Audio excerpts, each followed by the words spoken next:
Merci à toutes, merci d'être venus ce soir. Je suis Dominique Lozé, un des cofondateurs de ce think tank NOAO, avec Emmanuel qui est ici présent et d'autres qui sont absents ce soir. En tout cas, nous deux, nous sommes là. On est ravis de vous accueillir pour cette dernière session de l'année scolaire. Et on vous promet d'autres événements qui sont déjà planifiés à la rentrée. Vous trouverez des petits flyers tout à l'heure, notamment le 1er fin septembre sur les nouvelles manières de recruter. On parle de New Ways of Working et nouveaux modes de travail. On parle de management bienveillant. Certains ont pu s'étonner de pourquoi, mais une nouvelle façon de travailler, ça ne se résume pas à de nouveaux endroits, flex office, télétravail, tiers-lieux, espace de coworking, etc. Ça ne se résume pas à des nouveaux outils digitaux, de travail à distance. Si on veut effectivement que, comme disent les Américains, at Ottawa, on puisse travailler anytime, anywhere, any device, il faut non seulement qu'il y ait les lieux qui le permettent, qu'il y ait la technologie qui le permette, mais il faut aussi des manières de se comporter qui soient en adéquation avec ça. Et effectivement, si vous travaillez à des horaires différents, à des lieux différents, vous ne pouvez pas être managé de la même manière que par le passé. Vous devez intégrer, même si c'est dans une géographie de proximité, l'équivalent du management à distance. Et vous ne pouvez pas avoir de management de contrôle permanent et de vérification permanente de ce que font les gens. Donc il est bien clair que l'évolution du management, et on va discuter de savoir ce soir si management bienveillant est le mot approprié, c'est au cœur de l'évolution des nouvelles manières de travailler. Bon. Je ne serai pas plus long parce qu'on a plusieurs intervenants, mais j'aurai peut-être des questions tout à l'heure à nos intervenants. Je cède la parole à Emmanuel France, comme d'habitude, est l'animateur de nos soirées qu'il fait avec le talent que vous lui connaissez. Merci Dominique, merci à toi de cette petite présentation. Alors, avant de poursuivre sur la soirée, ce qui est le plus important aujourd'hui, c'est de remercier notre hôte, qui est Orange, évidemment, avec ce lieu absolument surprenant qui s'appelle la Villa Bonne Nouvelle, comme vous avez pu le voir. Un petit peu un labyrinthe pour arriver jusqu'ici, mais finalement ça se mérite, il y a un petit peu de ça. Et qui nous parlera également d'un projet en interne qui est très très intéressant. Donc je laisse la parole pour qu'elle présente un petit peu ce lieu et puis les raisons, les motivations en fait de l'intervention d'Orange dans le management bienveillant par exemple. Parfaitement. Bonsoir à tous. Merci d'être ici. On est super honorés de vous recevoir, de recevoir Nao et tous ces superbes speakers ce soir. La Villa Bonne Nouvelle, qui connaît déjà ou pas? Cool. Bravo, non, mais ceux qui travaillent n'ont pas le droit de participer au vote. Hein. Donc c'est tous ceux de chez Orange qui ont levé la main quand même. Pour ceux qui ne connaissent pas et qui ne sont pas chez Orange, la Villa Bonne Nouvelle, c'est un laboratoire d'innovation RH, un laboratoire et une vitrine de la transformation culturelle de notre organisation. À la Villa, on accueille des résidents, donc on accueille 70 personnes qui sont là 1 à 5 jours par semaine, moitié des externes, des startups, des freelances, des artistes, et moitié des internes qui sont des projets Orange.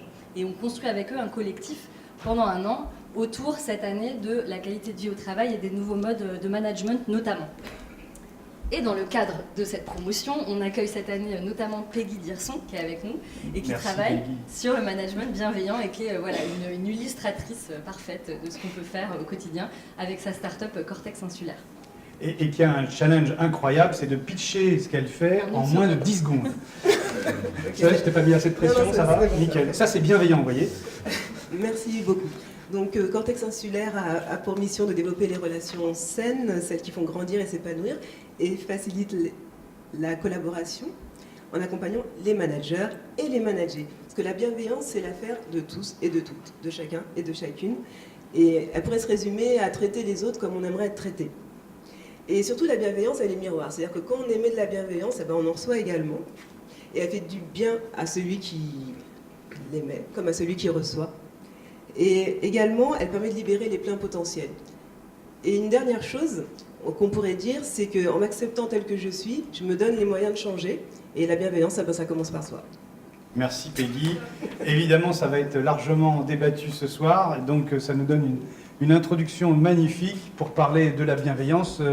Alors, on a 3 intervenants. Je vais vous citer seulement leurs prénoms. Ils se présenteront chacun, mais on a Gaël, Nathalie et Thomas, qui ont chacune des postures différentes par rapport à la bienveillance. D'abord dans leur fonction et puis dans leur idée.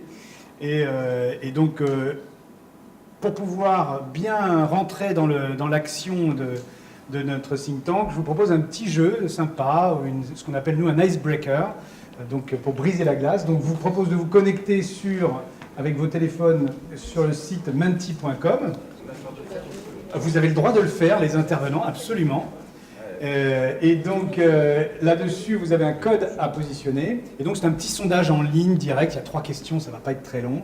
Mais ça nous permet de rentrer bien dans le sujet, si je puis me permettre. Donc, pour vous, le management bienveillant, c'est soit un phénomène de mode, soit antinomique avec le monde de l'entreprise, soit un enjeu de transformation réelle. Alors, évidemment, Orange a commencé à se connecter bien avant, et donc ils ont déjà mis la bonne réponse. Non, il n'y a pas de bonne réponse. Vous pouvez avoir un regard différent, effectivement, sur les choses. Mais tu pourras après, je te promets, voilà, il n'y a pas de souci. Alors, soit un phénomène de mode, soit antinomique avec le monde de l'entreprise, donc impossible de concilier la bienveillance finalement et la performance, si on voulait le traduire autrement, ou alors un véritable enjeu de transformation réelle dans l'entreprise. Eh bien, normalement, tu dois l'avoir marqué sur le...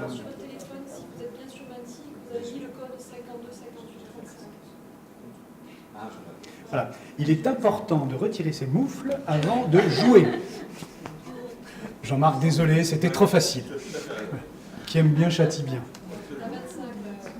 Donc, alors on est une petite 60aine, donc voilà, on va dire quand on a une 40aine qui a voté, on peut arrêter, donc on en a pour une demi-heure encore. Bien, donc là, a priori pour vous, et c'est pour ça que vous êtes motivés à venir nous voir ce soir, et à venir entendre nos magnifiques intervenants, c'est que vous êtes tous conscients qu'il s'agit d'un enjeu de transformation. Nous, on est conscients, en tous les cas, les intervenants et l'ensemble de notre think tank, on est aussi conscients qu'il y a un véritable phénomène de mode qui est interpellant.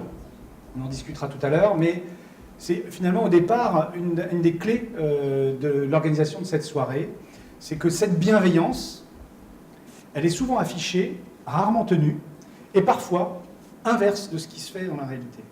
Donc ça nous interpellait tellement qu'on avait vraiment envie d'entendre des spécialistes sur le sujet d'une part, et puis d'entendre vos réactions. Donc pour ceux qui ne sont jamais venus dans notre think tank, la soirée va s'organiser après les 2 autres questions là. Nos intervenants vont parler 5-10 minutes chacun, donc c'est vraiment quelque chose de succinct. Ils vont donner quelques flashs de leur posture, de leur idée. Et puis après, vous aurez une parole libre pour poser des questions. Alors libre, mais organisée, parce que bienveillance ne veut pas dire foutoir, on est bien d'accord. Et en l'occurrence, on essaiera d'imaginer une vraie interaction entre les intervenants et vous. On n'a qu'un seul micro, à part le mien, donc on va essayer de trouver une façon de procéder qui puisse bien fonctionner. Donc là, c'est net, la différence, il n'y a pas de souci, t'inquiète. La différence est vraiment très très nette. Donc 28 personnes qui sont vraiment sur l'enjeu de transformation réelle. Alors la question d'après, les bénéfices pour l'entreprise. C'est-à-dire que quand on met en place un vrai management bienveillant, entendons-nous bien, on a soit une autonomie et donc la motivation des collaborateurs, soit une créativité libérée, une baisse de l'absentéisme, ou alors une meilleure productivité. Évidemment, tout est possible. Tout est possible. Mais choisis. Dans la vie, on te demande à chaque fois de choisir. Tu ne le feras pas. Je vais demander d'être subversif et il commence. D'ailleurs. Alors, ce qui paraît se dégager, l'importance en tous les cas que vous mettez en avant pour tous, c'est l'autonomie et la motivation des collaborateurs. Ce qui est intéressant, c'est que cette autonomie et cette motivation des collaborateurs, si on regarde bien, quelque part, elles génèrent une baisse de l'absentéisme, de facto, souvent une créativité libérée, et au final une meilleure, alors productivité je ne sais pas, efficacité peut-être, on peut imaginer, ou quelque chose comme ça. Donc vous voyez, là c'est assez net, vous avez en tous les cas pris l'option qui vous paraissait la plus puissante. Je pense qu'on peut passer à la dernière question. Pensez-vous que votre entreprise, celle dans laquelle vous êtes, et bien sûr ceux qui travaillent chez Orange n'ont pas le droit de répondre, évidemment, est-ce que vous pensez que votre entreprise puisse mener une démarche de management bienveillant, réelle et vraie et efficace en tous les cas? Est-ce qu'ils sont prêts, les dirigeants de votre entreprise, ou vous-même si vous êtes dirigeant, à vous engager dans ce type de processus-là? Donc il y a plusieurs réponses possibles. Oui, c'est déjà le cas. Donc là, Orange dit, évidemment, nous sommes déjà à fond dedans. Oui, à moyen terme, c'est vous sentez qu'ils sont intéressés, mais que ce n'est pas encore l'objet du moment. Oui, mais le chemin sera long, là, cause toujours. Non, ça c'est clair, et je ne sais pas, c'est comme d'habitude les NSP, il y a toujours des gens qui ne savent pas se prononcer, ça m'interpelle, mais vous avez le droit d'y répondre. Ils n'ont peut-être pas les moyens de juger si leur entreprise oui, va alors, dans ce sens-là. alors, Nadine a raison, ils peuvent ne pas avoir les moyens. Moi, je vous encourage à aller vers votre intuition. Qu'est-ce que vous ressentez? Donc, ce n'est pas forcément ce que vous savez, mais qu'est-ce que vous ressentez donc, pensez-vous, donc ce n'est pas forcément la clé, mais qu'est-ce que vous ressentez par rapport à votre entreprise? C'est intéressant, ça. Ça veut dire que c'est un sujet à la mode. Ça, on en est tous conscients. Mais pour une majorité d'entre vous, pas nette, mais une majorité d'entre vous, c'est un sujet à la mode, mais pas encore d'actualité pour vous. Et donc, c'est vraiment intéressant d'avoir ce débat en interne. Donc, pour le coup, je vous propose de prêcher la bonne parole, de diffuser ces sujets de conversation, non pas pour dire c'est comme ça qu'on doit faire, parce que pour le coup, ça montre moyennement de la bienveillance, mais plutôt pour essayer d'intéresser les gens et de les ouvrir à ce nouveau mode de pensée, puisque dans les New Ways of Working, c'est l'essence même de notre think tank, il y a une nouvelle façon de penser le rapport au travail. C'est-à-dire que nous avions par exemple une différenciation très nette entre la vie personnelle et la vie professionnelle. Aujourd'hui, on se rend compte que même dans un bureau, il peut y avoir des espaces dédiés à des choses différentes, à un coup de téléphone, à une réunion, à un moment de détente. Et finalement, de la même manière qu'à la maison, est-ce que c'est une bonne idée de manger dans sa salle de bain? Pas sûr, c'est pas trop adapté. Ou de regarder la télé dans les toilettes? C'est possible, ça nécessite quand même une certaine organisation. Mais il y a vraiment des lieux dédiés. Et donc cet état d'esprit et le partage du temps, notamment, est le cœur du système des nouvelles façons de travailler dans le monde d'ailleurs. Et en France, on commence à s'y intéresser fortement. Merci à tous pour cette participation à ce petit icebreaker. Et donc on va commencer par évidemment pas par toi Nathalie, je suis désolé, c'est fait exprès, tu te doutes bien. Donc par Gaël qui est écrivain engagé, entre guillemets, et puis il va nous expliquer pourquoi. Engagé sur quoi, ça on ne sait pas, mais il est engagé, et qui va nous expliquer un petit peu son point de vue. Donc tu te présentes, comme on a dit, rapidement, qui tu es, pour ceux qui ne te connaissent pas, mais sinon après tu pourras signer les autographes, il n'y a pas de souci. Et puis ton point de vue sur cette bienveillance, sur cette notion de bienveillance. Alors, avant de me présenter, je vais faire quelque chose de plus important, c'est réagir à ce mot mode, qui me rend mais hystérique. Juste, je vais vous péter le moral d'entrée, vous êtes une quarantaine, il y en a 4 d'entre vous qui vont faire un burn-out. Donc je veux bien que ça soit une mode, il n'y a qu'en France où on considère que c'est une mode. On a un seul pays au monde qui est pire que nous, un seul, c'est le Japon. La bienveillance pour plein de pays, parce que moi j'associe, si on oppose bienveillance à quelque chose, c'est la malveillance. La malveillance, ça mène à quoi? Ça peut mener au burn-out, ça mène à tous les harcèlements possibles et imaginables. Il n'y a qu'en France où on se pose cette putain de question. C'est quand même dingue. Il n'y a qu'en France où le présentéisme, c'est super chouette. Où on se dit, non mais, si on reste à 19h, on trouve ça super chouette et t'es engagé. Il y a un chiffre qui est sorti l'année dernière, un salarié français... Un tout petit peu plus près. Un salarié... Oh oui, c'est bien comme ça. Barry White est là. Bonsoir. Parle-nous. Let the music play on. Donc c'est après, par contre, qu'il se déshabille. Il y a toujours une étape, patienter. Et je ne sais plus ce que je racontais. Présentéisme. Le présentéisme. Pour ceux qui suivent. Et donc il y a un chiffre qui est sorti. Bravo, chapeau. Oui, mais allez, s'y être chaud, c'est normal. Il y a un chiffre qui est sorti l'année dernière. Vous savez combien de temps un salarié français passe par jour au travail sur ses réseaux sociaux perso? À votre avis, perso, hein? 3 heures. Non, faut pas déconner non plus. quand même. Moi si. Non, c'est 1 heure. 1 heure. Imaginez, on gratte 1 heure pour rentrer chez nous, faire du sport, voir nos enfants, faire le ménage, enfin des trucs sympas. Quoi. Bon, enfin, bref, je ferme la parenthèse sur la notion de mode, qui est un truc moi, qui me rend mais hystérique. Il n'y a qu'en France on pense que c'est une mode. Donc, Mais c'est bienveillant ça d'être hystérique? Ah ouais, moi je suis bienveillant hystérique. D'accord, c'est un nouveau... Alors, je me présente rapidement. Donc, je suis Gaël Châtelain. J'ai passé 20 ans dans des grands groupes médias, TF1, Canal, Énergie, Toutes nos condoléances. des boîtes plus ou moins bienveillantes d'ailleurs. Et à un moment, j'ai toujours eu plein de métiers en même temps. Ça va de compositeur à... oh là. Tu m'as pas dit tout ça. Non, mais je ne dis pas tout. Et ça fait quelques années maintenant que je donne des conférences autour du management, autour du changement. J'ai écrit un bouquin, le dernier, enfin plusieurs bouquins, mais le dernier c'est Mon boss c'est nul mais je le soigne chez Hachette. 6,90 € à la Fnac. Fais pas de pub, hein. T'inquiète pas, je le fais que 10 fois. Et ce sont des sujets que je trouve fascinants parce que je l'ai vu en tant que manager. Et je lis la bienveillance à une attente qui était présente chez beaucoup de collaborateurs qui me disaient, alors désolé pour ceux qui ont vu une conférence déjà, non mais je la fais toujours celle-là parce que je l'adore.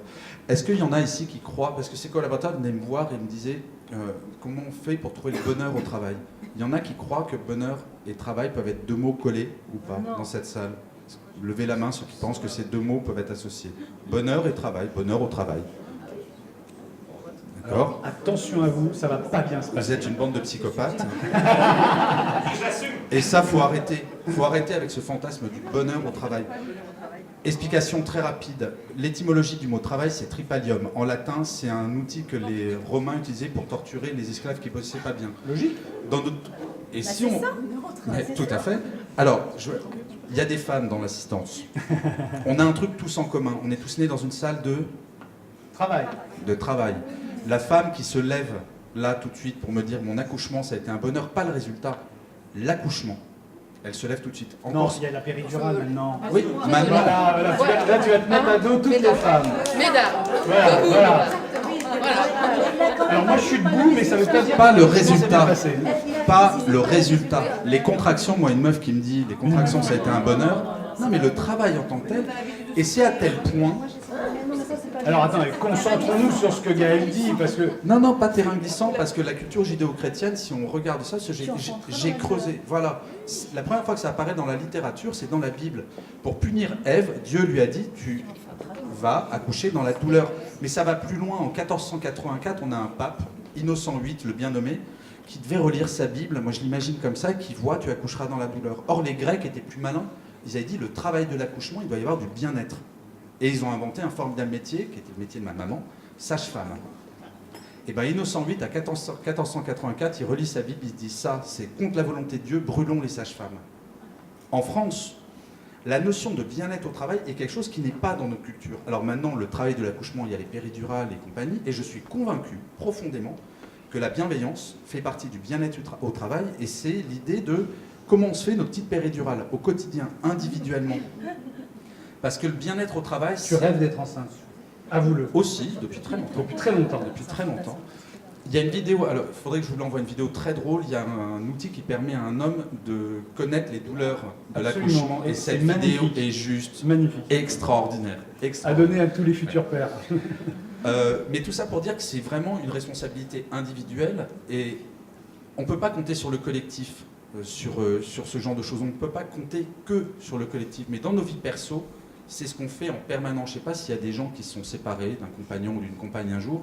Quand on se sépare, on a toujours tendance à dire c'est la faute de l'autre, en premier. Et bien au travail, c'est la même chose. Quand on va pas bien, on dit c'est forcément la faute de ma boîte, la faute de mon manager, la faute de mon équipe où il n'y a que des tanches. Enfin, toutes ces C'est choses-là. pas faux peut-être parfois.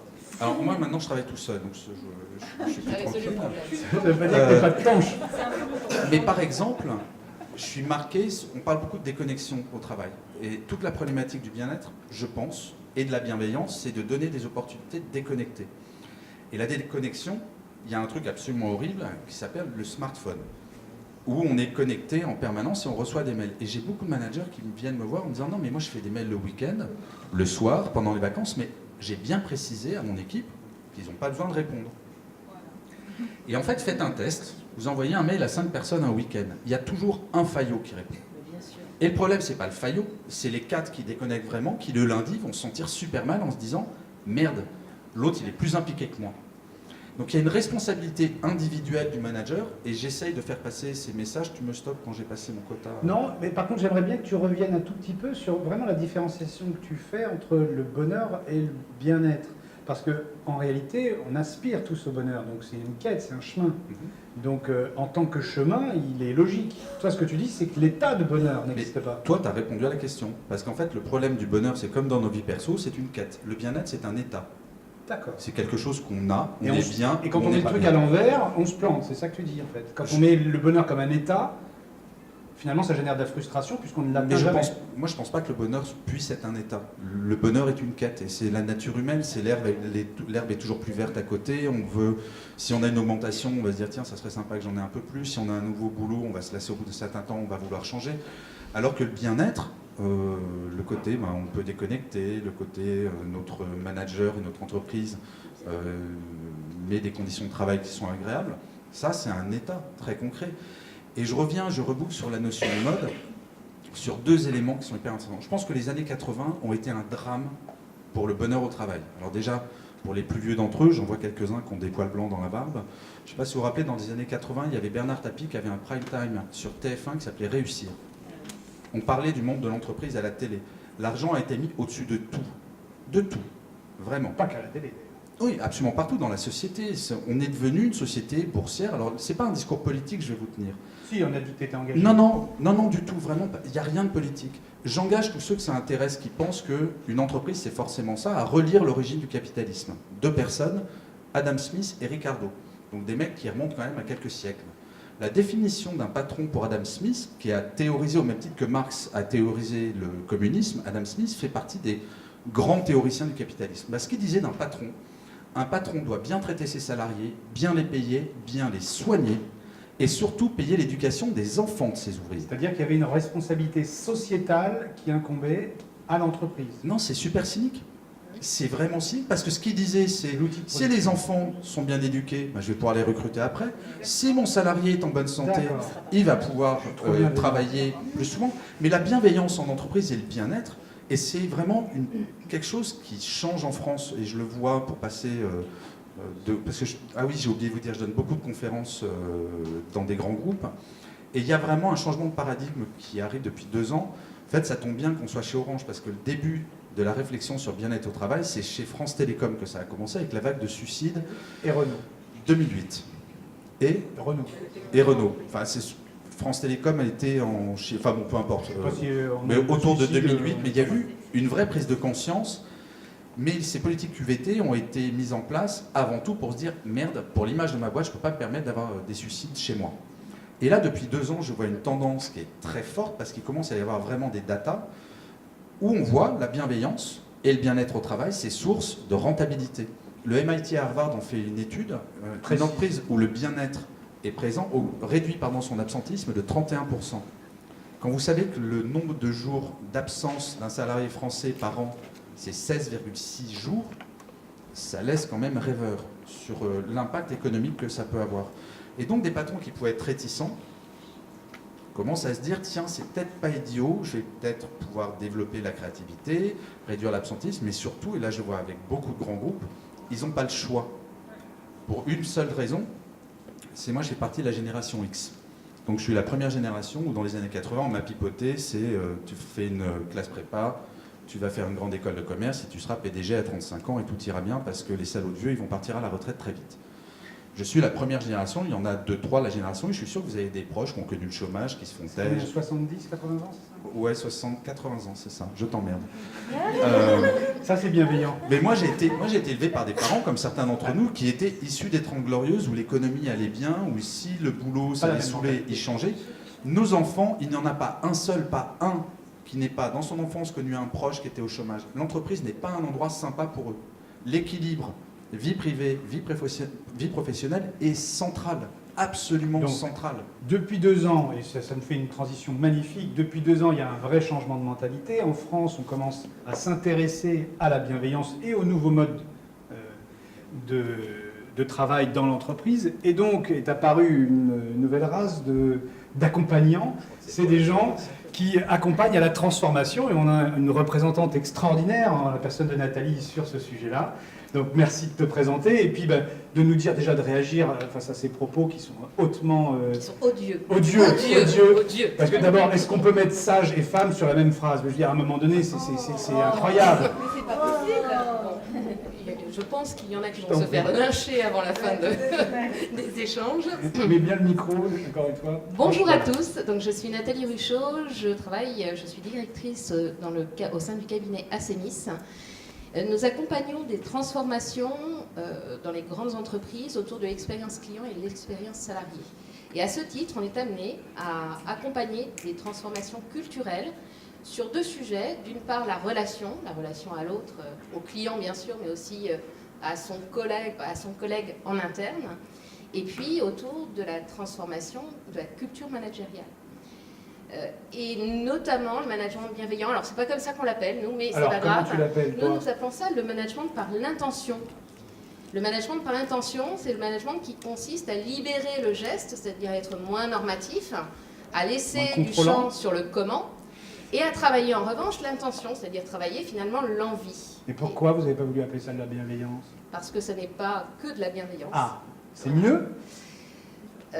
Bienveillance ne veut pas tout dire. Voilà, ça contribue à la bienveillance, ça contribue au bien-être au travail, mais voilà, la bienveillance est un des volets du management. Mais ton intention, il faut qu'elle soit bienveillante quand même, parce que pour le coup, si ton intention elle est uniquement liée au capital et à la rentabilité, donc uniquement financière, tu ne peux pas obtenir autre chose. Oui. D'accord avec moi?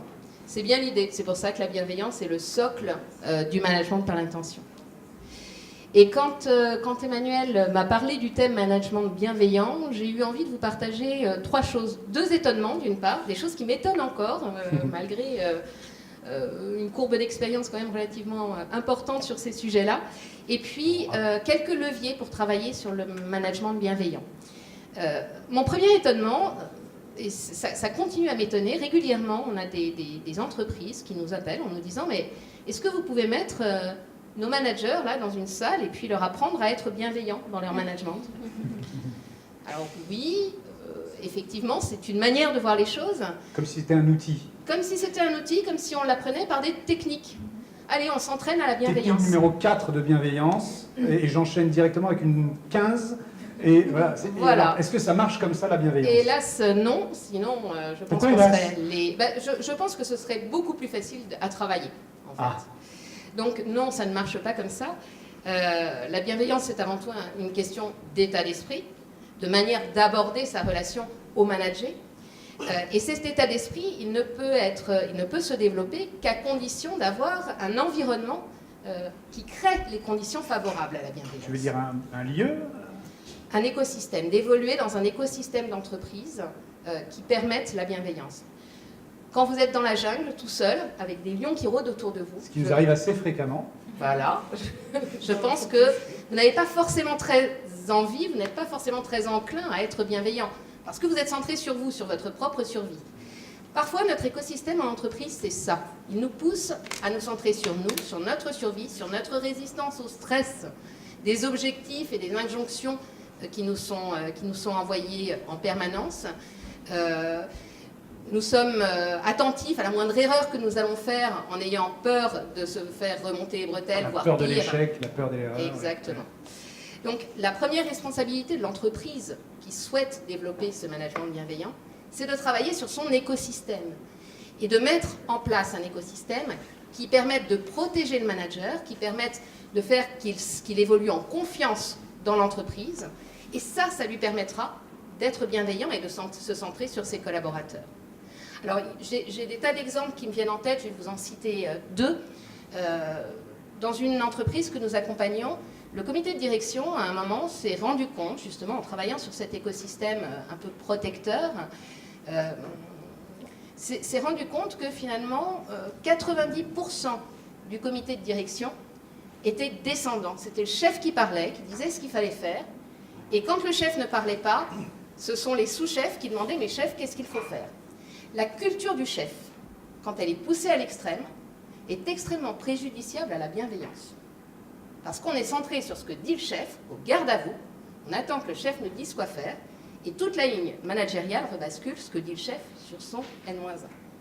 Donc la première grosse action qu'a décidé de mettre en œuvre ce comité de direction, c'est de développer l'utilisation du co-développement dans l'ensemble des instances de l'entreprise. Du comité de direction au comité de département, du comité de département aux réunions d'équipe. C'est plus le chef qui donne sa parole et qui donne sa solution. C'est des allers-retours entre les deux. Ce sont des allers-retours et le manager devient facilitateur et fait émerger des solutions du collectif et s'occupe et se charge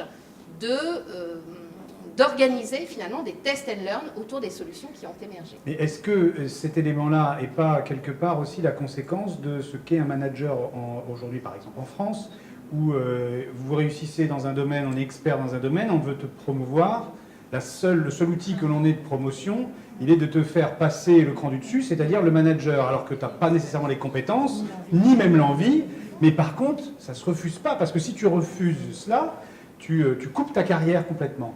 Donc on a cette vraie problématique, et au final, on se retrouve avec des petits chefs qui n'ont aucune capacité ni aucune accointance au management, et j'ai l'impression que c'est une des conséquences directes, ce que tu expliques. Alors ça fait partie effectivement des causes de la culture du chef. Hein. On a des parcours professionnels qui n'ont qu'un aboutissement, c'est celui de manager. Si on ne veut pas être manager, il n'y a pas d'autre issue possible. Et du coup, on promeut effectivement des gens qui n'ont pas envie d'être manager et qui n'ont pas non plus peut-être les aptitudes. On a aussi un vrai sujet culturel, c'est-à-dire que notre éducation nous habitue aussi à avoir la culture du chef. La maîtresse a dit, il faut le faire. Et si on ne veut pas le faire, même si on l'argumente, on va au coin. Et la culture patriarcale, quelque part aussi. Exactement. Voilà, donc c'est tout ça que ça vient remettre en question et que ça va chercher. C'est très profond. Donc quand tu travailles dans l'accompagnement, tu travailles aussi sur une évolution des mentalités complètes, en fait. Oui, sur l'ensemble de l'écosystème et sur l'ensemble, effectivement, de la représentation qu'on se fait du rôle de manager. Donc il y a une évolution, moi ce que j'entends derrière ce que tu dis, il y a une véritable évolution de l'apprentissage des savoirs et des savoir-faire vers un apprentissage, enfin en tous les cas une valorisation du savoir-être, quoi. Oui, et on travaille beaucoup sur les prises de conscience, les croyances, les représentations pour faire bouger les lignes et transformer la représentation que les managers se font de leur rôle de manager, depuis le manager de proximité jusqu'au comité de direction. Ben merci en tous les cas, merci de ton intervention. Est-ce que tu avais d'autres points, un autre exemple peut-être, il me semble Alors, j'avais peut-être 2-3 exemples de leviers que l'on peut utiliser pour travailler justement sur ce management bienveillant avec des managers de proximité, une fois qu'on a travaillé sur l'écosystème. Le premier levier, c'est de recentrer finalement les managers sur le ressenti de leurs collaborateurs. Tu veux dire des émotions ? Non mais oui, excuse-moi, j'ai dit un gros mot. Mais c'est interdit. J'ai dit un gros mot. On ne peut pas être normaux quand on est dans l'entreprise. On doit être absolument détaché de toutes ces émotions, il me semble. Non, c'est pas comme ça qu'on nous a dit. Et là, c'est bien comme ça qu'on nous a dit qu'il fallait faire. C'est aussi comme ça qu'on nous a appris à faire depuis tout petit. Ça commence à bouger. Ça commence à bouger. Aujourd'hui, dans l'école, on commence à parler d'intelligence émotionnelle.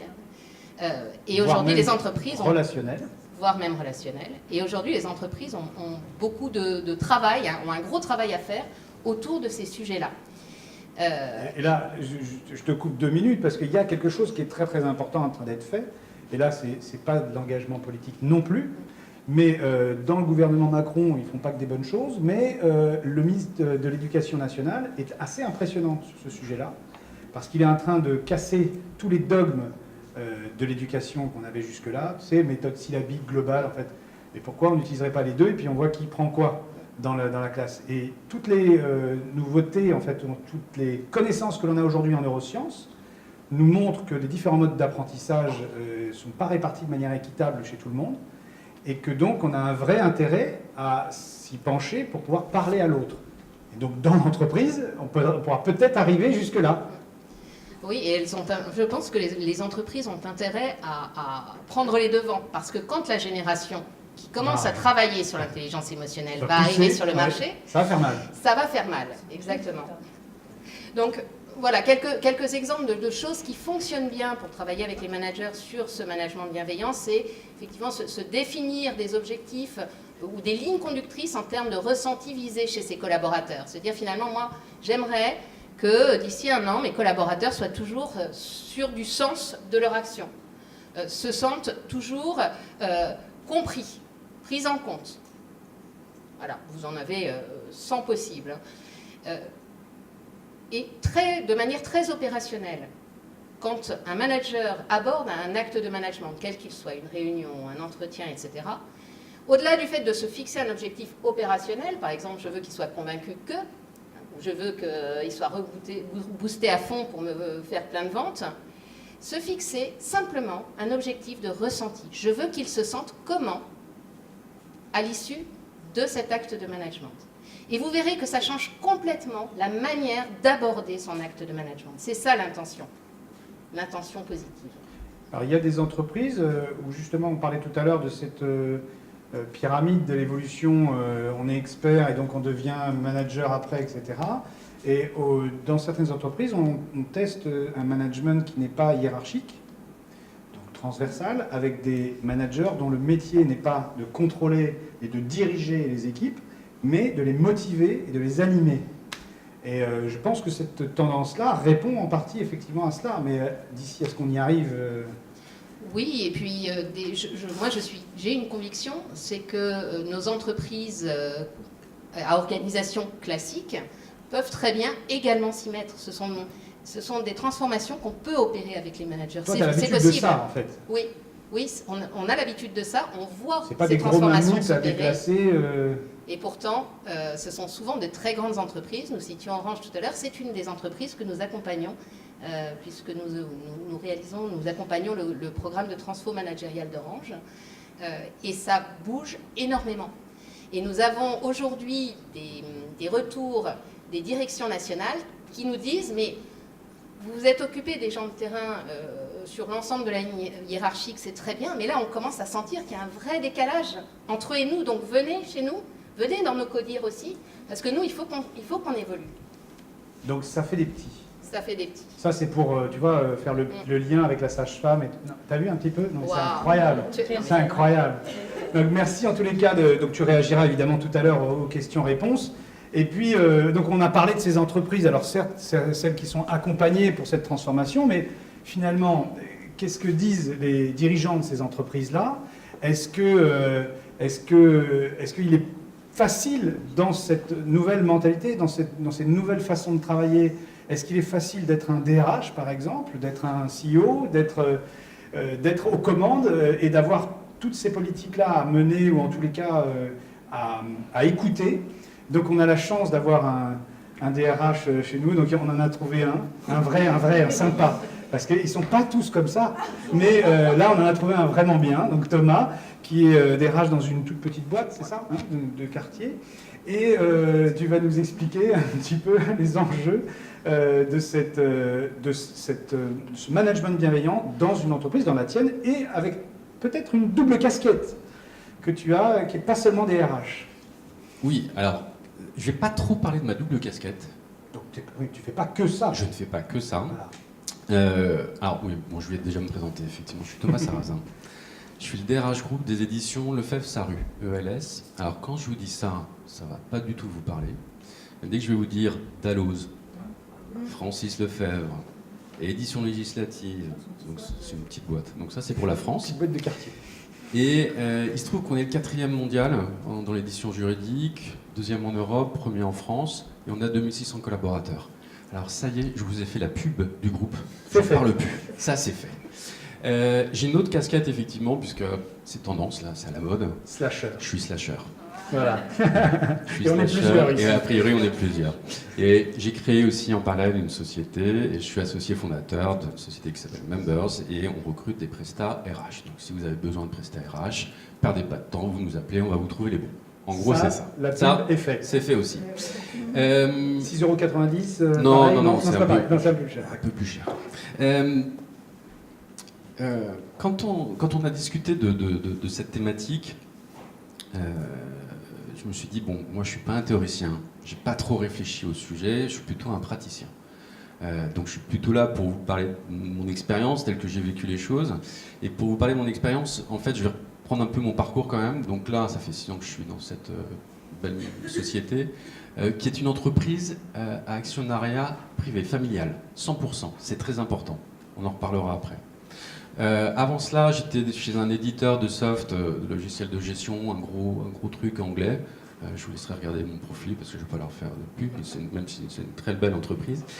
Et avant ça, j'étais chez un opérateur télécom, mais avec un petit carré rouge et 3 lettres. Voilà, je suis désolé.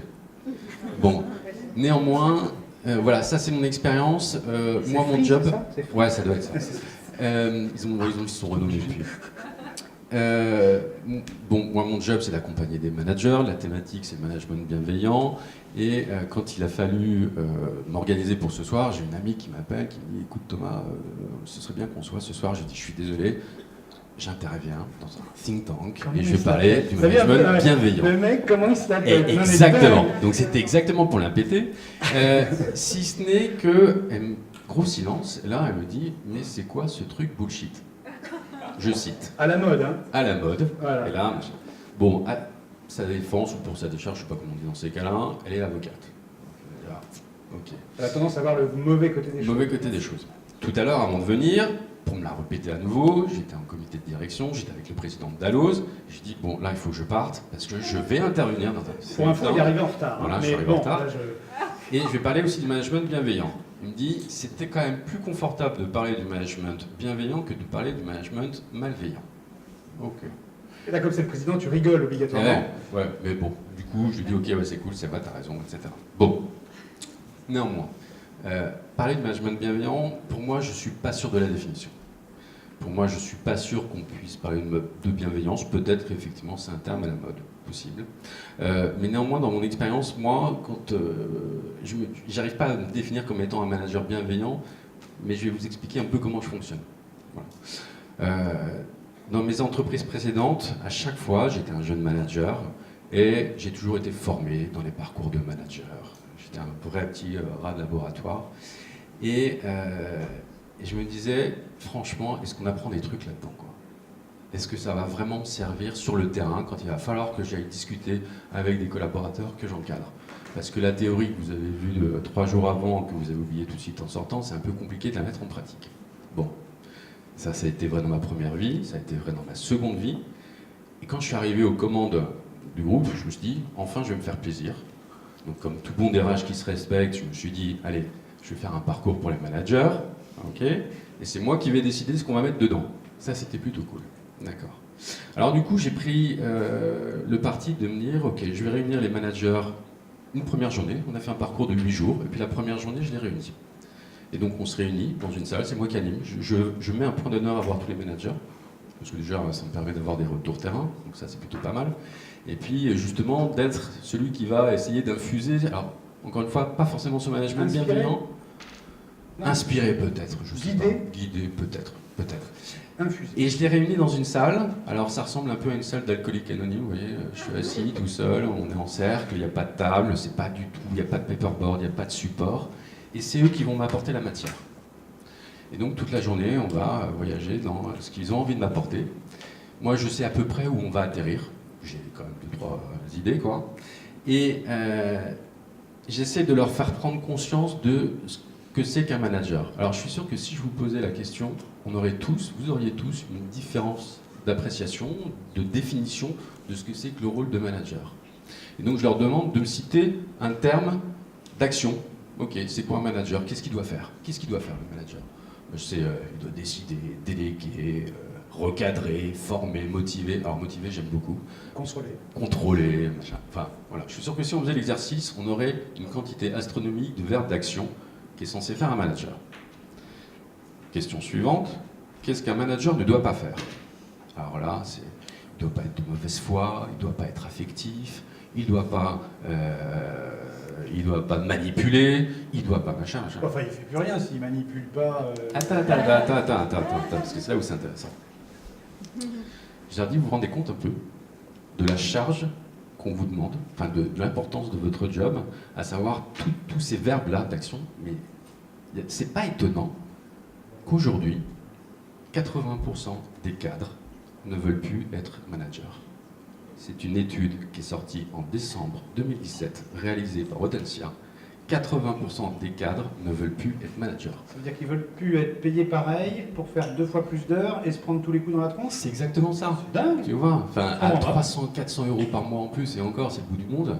Est-ce que tu as envie d'aller t'ennuyer, à prendre des claques dans la figure, à avoir des collaborateurs qui t'ennuient, machin, et puis une pression du dessus? Forcément, non. C'est le sandwich. Le En sandwich. fait, on est coincé entre 2 pressions antagonistes. Exactement. Donc il y a une vraie, pour moi c'est un véritable enjeu ça, hein, pour le coup. C'est un véritable enjeu parce que vous imaginez si dans toutes les entreprises, et quelque part c'est ce que tu disais je crois tout à l'heure, dans toutes les entreprises on commence à avoir de moins en moins de managers.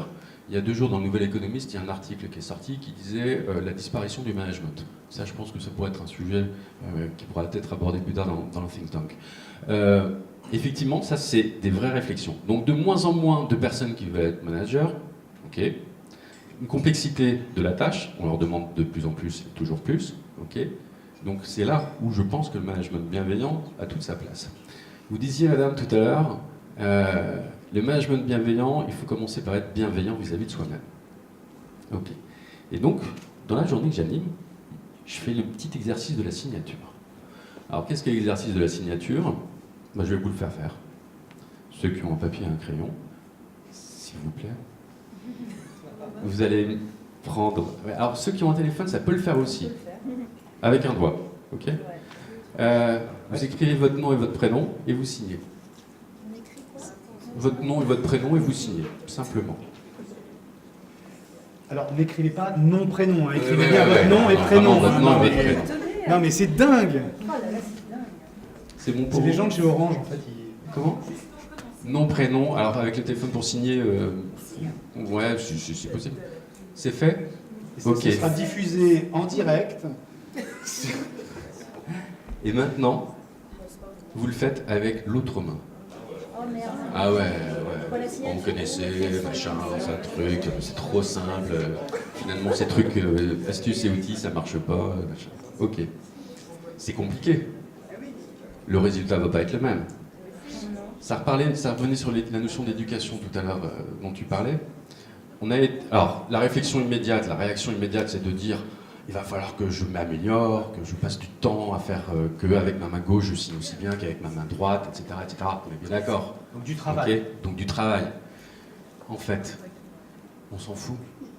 Travaillez plus la main avec laquelle vous êtes à l'aise qu'avec l'autre main. Vous allez dépenser tellement d'énergie à essayer d'avoir un niveau à peu près médiocre qu'il vaut mieux vous concentrer sur ce que vous savez très bien faire. Si je résume bien ça, c'est l'opposition entre le système éducatif qui nivelle par le milieu. Exactement. Et le travail sur l'émergence de ses propres talents, ce qu'on fait en coaching, voilà. Donc on va chercher nos points d'excellence et les améliorer plutôt que de systématiquement travailler nos points de faiblesse. Exactement. Et quand on dit ça, vous imaginez bien qu'il y a quand même tout un ensemble qui se met en marche. C'est-à-dire quoi? Moi par exemple, je suis nul en reporting. J'assume. Voilà, c'est pas mon truc. Du coup, dans mon équipe, j'allais trouver quelqu'un qui adore faire des reporting. Et je vous assure, il y en a qui adorent faire. C'est comme la compta. Comme la compta, exactement. Il y en a qui adorent faire ça. Ok, soit. Donc du coup, je sais que je lui confie les reporting à cette personne. Cette personne, elle se dit, waouh. Valorisée. Putain, le DRH qui fait le reporting à faire, c'est chouette quoi, machin. Ok, elle est valorisée, elle le fait super bien. Et elle le fait consciencieusement et elle prend ses responsabilités. Et du coup, ça marche. On est dans la performance. Parce que c'était aussi un enjeu qui était lié, comment tu fais avec le management bienveillant, des clés de performance. Donc là, tu arrives à responsabiliser tes collaborateurs pour que justement ils puissent faire des choses intéressantes et qui leur plaisent et dans lesquelles ils se sentent à l'aise et non pas en difficulté. Parce que finalement, être bienveillant, c'est pas mettre l'autre en difficulté aussi. Hein? Je suis pas sûr que dans le non bienveillant, il y ait l'intention de mettre l'autre en difficulté. Là, on est dans le cadre de manipulateur ou pervers narcissique. Je suis d'accord qu'il y en a. Ouais. Mais l'intention, elle est, je ne m'intéresse pas à l'être humain, je veux juste m'intéresser aux chiffres, aux résultats, à la rentabilité. Donc elle n'est pas nécessairement, tu vois... C'est pas remis, il y a quand même de la belle ordure. Ouais. Oui, il y a de la belle ordure, comme tu Il y a dis. tout. Mais c'est pas forcément parce que ce n'est pas bienveillant que c'est malveillant. Oui, mais si on part du principe qu'on est censé tous bien faire quelque chose, ou quand, enfin on est tous pareils, hein, Bien sûr. Non, mais l'exemple de la signature est intéressant. On s'est tous dit, il faut que je m'améliore sur ce point-là. On a tous été dans cette situation, même nous en tant que parents, moi avec mes fils, et ma fille, je leur dis, les notes en maths, tu pourrais faire mieux, tu pourrais t'améliorer, tu pourrais faire ci, etc. Donc je vais appuyer là où ils ne sont pas forcément à l'aise, dans un souci de faire en sorte qu'ils s'améliorent là-dessus. D'accord ? C'est pas de la malveillance, mais est-ce que je suis bienveillant pour autant ? Je pose la question, je pense pas. Ton intention, elle est bienveillante au départ. Oui, il vaut mieux le mettre à l'aise, effectivement, là où ils se sont à l'aise. Et puis, faire Mais en le sorte... système ne t'autorise pas à ça. Le système te demande d'être au minimum moyen parti. Alors, le système éducatif, je ne sais pas, je ne suis pas compétent pour ça. Le système éducatif. Mais si dans l'entreprise, on considère qu'effectivement, il vaut mieux focaliser sur les points forts de nos collaborateurs plutôt que sur leurs points faibles, et ça ne sert à rien de les enfoncer sur leurs points faibles, là, toute l'entreprise gagne. Voilà, donc ça, c'était cette petite signature, c'est vraiment important. Et puis, quelque part, tous vis-à-vis de nous-mêmes, on doit être conscient de là où on est bon et là où on n'est pas bon. Je termine juste sur cette petite notion de ce que doit faire un manager et de ce qu'il ne doit pas faire. Tu vas voir, on a un point commun. Merde. Il y en a plusieurs même. Pour moi, un manager doit manipuler. C'est bien DRH, ça. Et ouais, c'est bien DRH. Ah, ça balance. Exactement. Pour ceux qui n'ont pas entendu, c'est bien un DRH, ça. Et quand je dis ça à mes managers, vous imaginez bien, ils sont là, manipulation, c'est judéo-chrétien, on parlait de ça tout à l'heure, c'est pas bien, etc., etc. Ok. Et là, je leur dis, écoutez, je vais vous montrer la photo de la personne qui, pour moi, été la plus grande manipulatrice. Et je leur montre cette photo-là. Alors, je sais pas si vous voyez. Tu vois à peu près ? Ça te dit rien ? Non, alors, c'est pas ta mère. Vous voyez, vous êtes au premier rang, vous voyez peut-être. Tu veux qu'on en Je parle ? vous montrerai tout à l'heure, ceux qui sont au fond. Il se trouve que cette photo a été prise en 1968 et c'était ma mère qui était sage-femme à l'école des sages-femmes. Voilà. Et ma mère était enseignante. Voilà, c'était pas prévu. Et ma mère était enseignante à l'école des sages-femmes à Nancy. Très belle maternité. Et effectivement, moi, quand mes fils aujourd'hui s'amusent à Fortnite, à la même époque, bon, il y en a qui connaissent, j'imagine ici, moi à la même époque, je m'amusais avec des bassins artificiels et ma mère m'apprenait à manipuler les enfants pour les faire sortir. T'as pas eu ça ? Bon.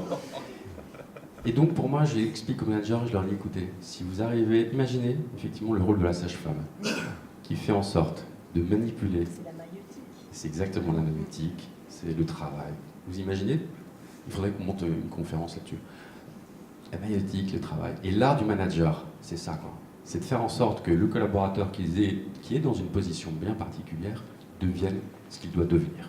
En fait, ce que tu décris là, c'est ce que je disais un petit peu tout à l'heure sur le manager moderne, celui qui est là pour motiver les équipes. J'ai eu la chance de faire des études de coaching, et en vrai, c'est cette posture de coach. C'est-à-dire qu'on fait émerger de l'autre le meilleur. Et donc, pour ça, on n'a pas besoin d'être un professionnel du sujet des techniciens, ou en tous les cas des experts. On a juste besoin d'être un expert dans la gestion humaine, et donc dans la compréhension humaine aussi. Et donc, c'est la posture de coach, en fait. Alors, là où j'aurais envie de te reprendre, c'est que ce n'est pas de la manipulation. Parce que dans la manipulation, tu peux lire un petit peu tout ce qui est écrit sur le pervers narcissique, et donc il n'y a pas de différenciation réelle entre le manipulateur et le pervers narcissique, si ce n'est peut-être une question de politesse dans la présentation. Mais l'intention du manipulateur, elle est liée à son intérêt personnel, point barre. Et donc ça, c'est pas de la manipulation. Non mais bien évidemment. C'est plutôt votre manipulateur. Mais par contre, je suis un peu ostéopathe, donc la manipulation, je vois bien de quoi il s'agit. Oui, non mais c'est plutôt le sens manipulateur oui. pervers qui est sorti par abus de langage, et manipulateur au niveau de la sage-femme, c'est vraiment la main comme outil, Oui. et le sens est plus juste. Ça fait réagir. Absolument. Mais le manipulateur, alors on va, comme les autres après n'entendent pas, donc après on va se passer le micro, effectivement. Donc la manipulation, ce qui est dit globalement, pour reprendre, la manipulation au départ, c'est donc agir avec la main, en fait, voilà, et donc ça a été dévoyé après sur le manipulateur, et donc c'est pas la problématique de celui qui manipule ou pas, c'est quelle est l'intention qui est important, évidemment. Mais aujourd'hui, dans la dialectique, et c'est important de bien le comprendre, quand on dit de quelqu'un qu'il est un manipulateur, la connotation est clairement orientée vers une intention qui est au minimum narcissique et qui souvent va jusqu'à détruire l'autre, c'est-à-dire négatif contre l'autre. Donc c'est ça qui était important de préciser. Donc évidemment, c'est provoque, mais c'est dans ton rôle. Bah, bien sûr, Mais vous m'avez oui, demandé voilà. d'être provoque. Mais Et en plus, j'y crois. Et en plus, J'y crois. t'as Je qu'à suis voir. absolument convaincu que c'est comme ça en fait qu'un manager doit se comporter. Une fois que vous avez, que j'ai intégré ça, effectivement, je me pose la question. Alors, je me pose pas la question dans quel état se sent le collaborateur à l'issue du rendez-vous. Je me dis, ok, entre le moment où il est arrivé et le moment où on est maintenant, comment il a évolué. Voilà, c'est à peu près la question que je me pose. Je terminerai juste. Ça fait 3 fois que tu dis que je terminerai juste. Ouais, mais je suis désolé, je pourrais vous en parler déjà. Je pense qu'il y a quand même un point qui est important dans le management bienveillant. Et là, je reviens au niveau de l'entreprise en général. Vous ne pouvez avoir, je pense, un management bienveillant qu'à condition que tout le monde soit aligné sur cette notion de management bienveillant. Tu veux dire du plus haut Ouais. jusqu'en bas. Et quand je dis le plus haut, c'est l'actionnaire. L'intention Voilà. à l'origine de l'entreprise. Exactement. Alors comment on fait sur un actionnariat éparpillé Et bien multiple pour le coup, voilà. Et ben, C'est une vraie question. c'est une vraie question. C'est une vraie question, j'ai pas la réponse. Donc, Moi, voilà. Mais je vois effectivement que... Pardon ? Je suis pas tout à fait d'accord. Alors, C'est je génial. vous donne mon vécu. Hein. C'est... Non, voilà, c'est pour ça que je vous disais en introduction que la notion de boîte familiale était importante. Il se trouve que l'actionnaire, chez moi, est présent, physiquement. Il vient me voir d'ailleurs pour me demander comment vont les collaborateurs, ce qui n'est pas négligeable. Actionnariat familial, donc vision à long terme, parce que plus longtemps ils auront des dividendes, mieux ils se porteront, hein, faut être clair. Mais du coup, ça se retraduit dans toute la chaîne, donc du comité de direction au manager de niveau inférieur. Voilà, donc je pense que ça, c'est facile et confortable de faire du management bienveillant dans une structure comme ça. C'est beaucoup plus complexe dans des entreprises que vous devez peut-être connaître ou que moi, en tout cas, j'ai connu. En fait, on a des retours, évidemment, ces transformations ont déjà depuis quelques années été mises en place. Et il y a un certain nombre d'entreprises qui ont mis en place cette transformation sur la quasi-totalité des collaborateurs en omettant fortuitement de faire évoluer le comité de direction ou le président, etc. Et on se retrouve avec parfois des retours de bâton, pas systématiquement, mais où non seulement c'est pas mieux qu'avant, mais même c'est pire parce que ça a généré de la frustration, une attente déçue et même une colère parfois. Donc ça peut être compliqué. Et quand le vrai patron, et c'est pour ça que je pourrais rejoindre assez Thomas sur cette histoire d'actionnariat, quand le vrai patron, celui qui décide réellement, celui qui a les cordons de la bourse, et c'est souvent pas le PDG, c'est au-dessus de lui, c'est son conseil d'administration ou en tout cas ses actionnaires, n'est pas d'accord avec cette politique-là, on peut faire ce qu'on veut dans l'entreprise, à un moment donné, ça rebascule vers un système pyramidal. Vas-y. En fait, pour moi, le manager bienveillant, c'est aussi quelqu'un qui fait preuve de courage managérial. Ça nous est tous arrivé en tant que jeune collaborateur d'avoir son boss qui vient te voir et qui te dit hey, je t'aurais bien augmenté, mais vraiment je peux pas, c'est pas de ma faute. C'est vraiment au-dessus, ce sont des enfoirés, désolé, vraiment. Un vrai courage.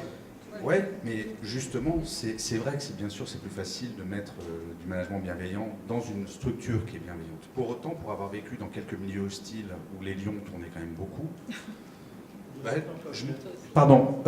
j'ai vécu dans quelques milieux hostiles où les lions tournaient beaucoup, et moi en tant que manager, une de mes missions c'était de faire parapluie. C'est-à-dire que la pression ne me redescendait pas.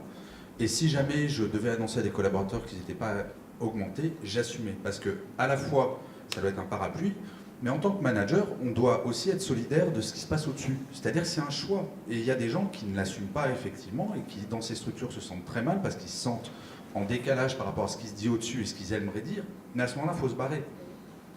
Et il n'y a pas de choix. Je trouve que la fonction de manager, on a trop souvent tendance à penser que c'est facile. C'est un des pires métiers. Enfin, c'est très compliqué. Parce qu'il faut du courage managérial. De moins en moins. Mais je pense que dans une structure bienveillante, donc avec une vraie culture bienveillante, ce courage managérial est quand même moins nécessaire parce qu'on n'a pas à faire un comité exécutif qui agresse en permanence. Et le boulot, c'est pas faire retomber cette pression. Et ça, c'est effectivement beaucoup plus compliqué, beaucoup plus dur et beaucoup plus impliquant. Et dans les nouveaux modes de gestion des entreprises, on a des hiérarchies qui sont un peu plus écrasées, en tous les cas des organigrammes qui sont un peu plus écrasés, où on a moins cet effet cascade. Tu voulais rajouter... Oui, si je peux juste... Mais pour le aller micro dans- bien sur le... Parce que c'est pour vrai que aller- tout le monde entend. Est-ce que vous m'entendez? Oui. Merci.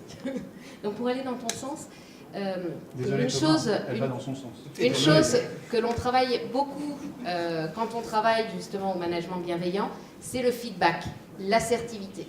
Parce qu'effectivement, management bienveillant ne veut pas dire perte totale de son autorité ou de sa capacité de jugement. Donc le management bienveillant doit absolument s'accompagner d'un développement de l'assertivité et du courage managérial, de la capacité à dire les choses de manière constructive pour ne pas se retrouver avec un management complètement édulcoré, voire inexistant, où le manager ne fait plus son rôle de manager parce qu'il ne dit plus ce qui va pas, ce sur quoi il faut progresser, ou quelle est la direction à suivre. Alors, ça veut dire, c'est intéressant, ça voudrait dire que peut-être la bienveillance, enfin le manager bienveillant n'est pas nécessairement le gentil. Non. Il est guidé par une intention constructive. D'accord. Mais il est toujours là pour faire avancer l'entreprise. Mais est-ce qu'on peut virer quelqu'un en étant bienveillant? Alors, explique-nous. En soi, bienveillant, Je vais plutôt te dire comment on vire sans être bienveillant. J'ai eu le cas d'un de mes managers qui voulait virer quelqu'un de son équipe et j'ai appris qu'il avait appelé le DRH en disant tu me le convoques, tu me le vires, je ne veux plus jamais le voir. Le courage managérial, virer quelqu'un de façon bienveillante, bien sûr que ça peut se faire. On accompagne, on explique, on accompagne, etc., etc. Mais de toute façon, pour moi, là, je ne devrais pas dire ça parce que je ne vendrai plus aucun bouquin. Mais le management bienveillant, ça se résume par une chose, il faudrait déjà commencer par ça, ne jamais faire à ses équipes ce qu'on détesterait qu'on nous fasse nous-mêmes. Rien que ça. Est-ce qu'on aime que notre boss ne nous dise pas bonjour? Non. Est-ce qu'on aime ne pas se faire féliciter? Non. Est-ce qu'on aime se faire hurler dessus? Non. Déjà, commençons par ces basiques. Ensuite, Mais il les y a pas toujours la problématiques. conscience de tout ça. Mais on a été éduqués par à peu près les mêmes parents. On est dans un pays où l'éducation, on a tous à peu près la même. On sait qu'il faut dire bonjour, mais on peut aller plus loin, dire bonjour avec le prénom. Et quand on demande est-ce que ça va, d'attendre la réponse avant de se barrer. Enfin, toutes ces choses-là qui sont du pur bon sens. Et déjà, dès qu'on a un doute en tant que manager sur une décision, sur un acte managérial, se dire si moi j'étais à la place de mes collaborateurs ou de mon collaborateur, est-ce que j'aimerais qu'on se comporte comme ça? Mais je vois tellement de managers, qui se disent bah, ok, je l'ai sur ma carte de visite, je suis manager, c'est cool, mais qui par exemple ne vont même pas faire une réunion hebdomadaire avec leurs équipes. Alors que ça fait partie avant tout du métier de manager, de faire redescendre l'information si jamais c'est de l'information descendante, de partager, de donner du sens. On parle énormément de la perte de sens en ce moment dans les entreprises. Donc en fait, il y a un management bienveillant qui dit la bienveillance, elle commence par soi. Après, il y a quand même, je ne vous ai pas trop entendu parler de ça, mais est-ce qu'on pourrait dire qu'il y a une forme de bienveillance à avoir vis-à-vis de l'entreprise en tant que nous, collaborateurs? C'est-à-dire que comment pouvoir parler de bienveillance vis-à-vis des collaborateurs si on ne respecte pas l'outil dans lequel on est? Il a besoin pour ça d'avoir un seuil de rentabilité, de gagner de l'argent pour être viable. Vous voyez, il y a cette bienveillance-là. Je pense qu'on ne doit pas les opposer. Le fondateur de Virgin, Richard Branson, disait, enfin il dit toujours, prends soin de tes salariés, prends soin de ton entreprise. Donc c'est aussi ça qui simple est que intéressant. ça. Mais je ne vous ai pas trop entendu sur cette... Bah si, parce qu'on a tous un peu dit qu'il y avait plus d'implication des salariés quand il y a du bien-être et ce genre de choses. Donc prendre soin de l'entreprise, enfin on va pas se mentir, sauf dans certaines institutions où la finalité c'est pas de générer de l'argent pour pouvoir réinvestir. La finalité elle est économique. Et c'est pas grave. Ben, bien sûr que c'est pas grave, c'est tout notre système économique est fondé là-dessus. Donc moi en tant que salarié, je me dois de tout faire pour être le plus performant pour mon entreprise. Et pour ça, là, on va aller sur des concepts marxistes, je touche un salaire. Tout travail mérite salaire. Ça y est, tu commences. On avait dit que tu n'étais pas engagé. Du tout. Alors, on va passer à quelques questions. Si vous avez, donc évidemment, qui doivent être succincts. Donc, on a une problématique de micro. On n'a qu'un seul micro. Donc, vous faites la question, et puis moi, j'essaie de la redire pour que tout le monde l'entende et qu'on puisse l'enregistrer. Mais peut-être, Dominique, tu voulais intervenir. Je voulais poser une question, enfin, aborder un sujet. Cette parabole du nom et de la signature, je l'ai déjà entendue plusieurs fois dans des grands groupes. Mais ça n'a pas fini comme la manière dont vous l'avez fini. Parce que moi j'ai entendu dire dans un groupe, voilà, fais ça, main droite, main gauche. Et puis on m'a dit, et on nous a dit, collectivement, vous voyez, il faut s'appuyer sur les trucs qui marchent. Occupez-vous des talents, vous emmerdez pas avec les autres. On va se focaliser sur les bons. On va mettre des plans, on va mettre des stock options, on va mettre de la rémunération différée. Mais les mauvais, vraiment, vous emmerdez pas avec ça. Et quand on entend, et donc ça c'est la parabole qui passe de l'humain au macroéconomique. Et moi c'est quelque chose qui m'effraie beaucoup en ce moment, c'est deux choses. Quand j'entends parler du management bienveillant, je citerai une autre anecdote qui date d'avant-hier soir où j'étais à un dîner professionnel. Aujourd'hui, dans beaucoup de boîtes, je parle des grandes, il se trouve que je connais un peu la vôtre, je connais quelqu'un qui travaille, je connaissais quelqu'un qui travaille. Dans les grands groupes, vous entendez les gens dire il faut savoir attirer et garder les talents. Mais c'est le mot talent qui est intéressant. Parce que quand ils disent talent, ils ne disent pas tout le monde. Les gens aujourd'hui vous disent le gars que j'ai embauché il y a 5 ans en informatique, qui était le roi de la programmation en Perl, j'ai payé à prix d'or. Bon, aujourd'hui, plus personne programme en Perl. Qui dégage? Qui dégage? Bon, c'est ça qu'on entend. Concentrez-vous sur les talents. Vous occupez pas de la main gauche. Ce mec-là est devenu la main gauche. Ça, c'est la première chose. Puis la deuxième chose, c'est, on en parlait avec quelqu'un, je ne vois plus tout à l'heure, c'est l'entreprise ouverte. Avant-hier soir, j'étais donc à ce dîner, j'étais assis à côté de la présidente d'une boîte d'informatique, matériel informatique en France, 350 salariés, qui m'expliquait que c'était le bonheur chez elle. Les salariés étaient chouchoutés, c'était formidable. Il faut creuser un peu, en fait, leur écosystème, c'est qu'il y a 3000 personnes qui bossent pour cette boîte. 350 salariés et 2650 mecs à l'extérieur qui sont livrés à la main des acheteurs. Eux, on s'en tape, quoi. Bon, et donc, il y a ces deux choses-là. Moi, j'ai l'impression qu'on est aujourd'hui dans un phénomène où, effectivement, beaucoup de boîtes ont intégré la volonté de retenir les bons, les talents. Et quand ils disent les bons, c'est les excellents, que le reste, finalement, tant mieux.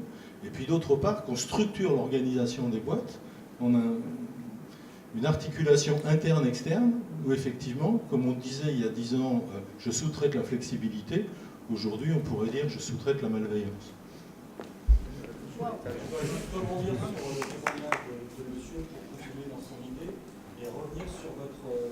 Alors, je vais essayer de vous passer le micro, à tenter. Ouais. Bonsoir.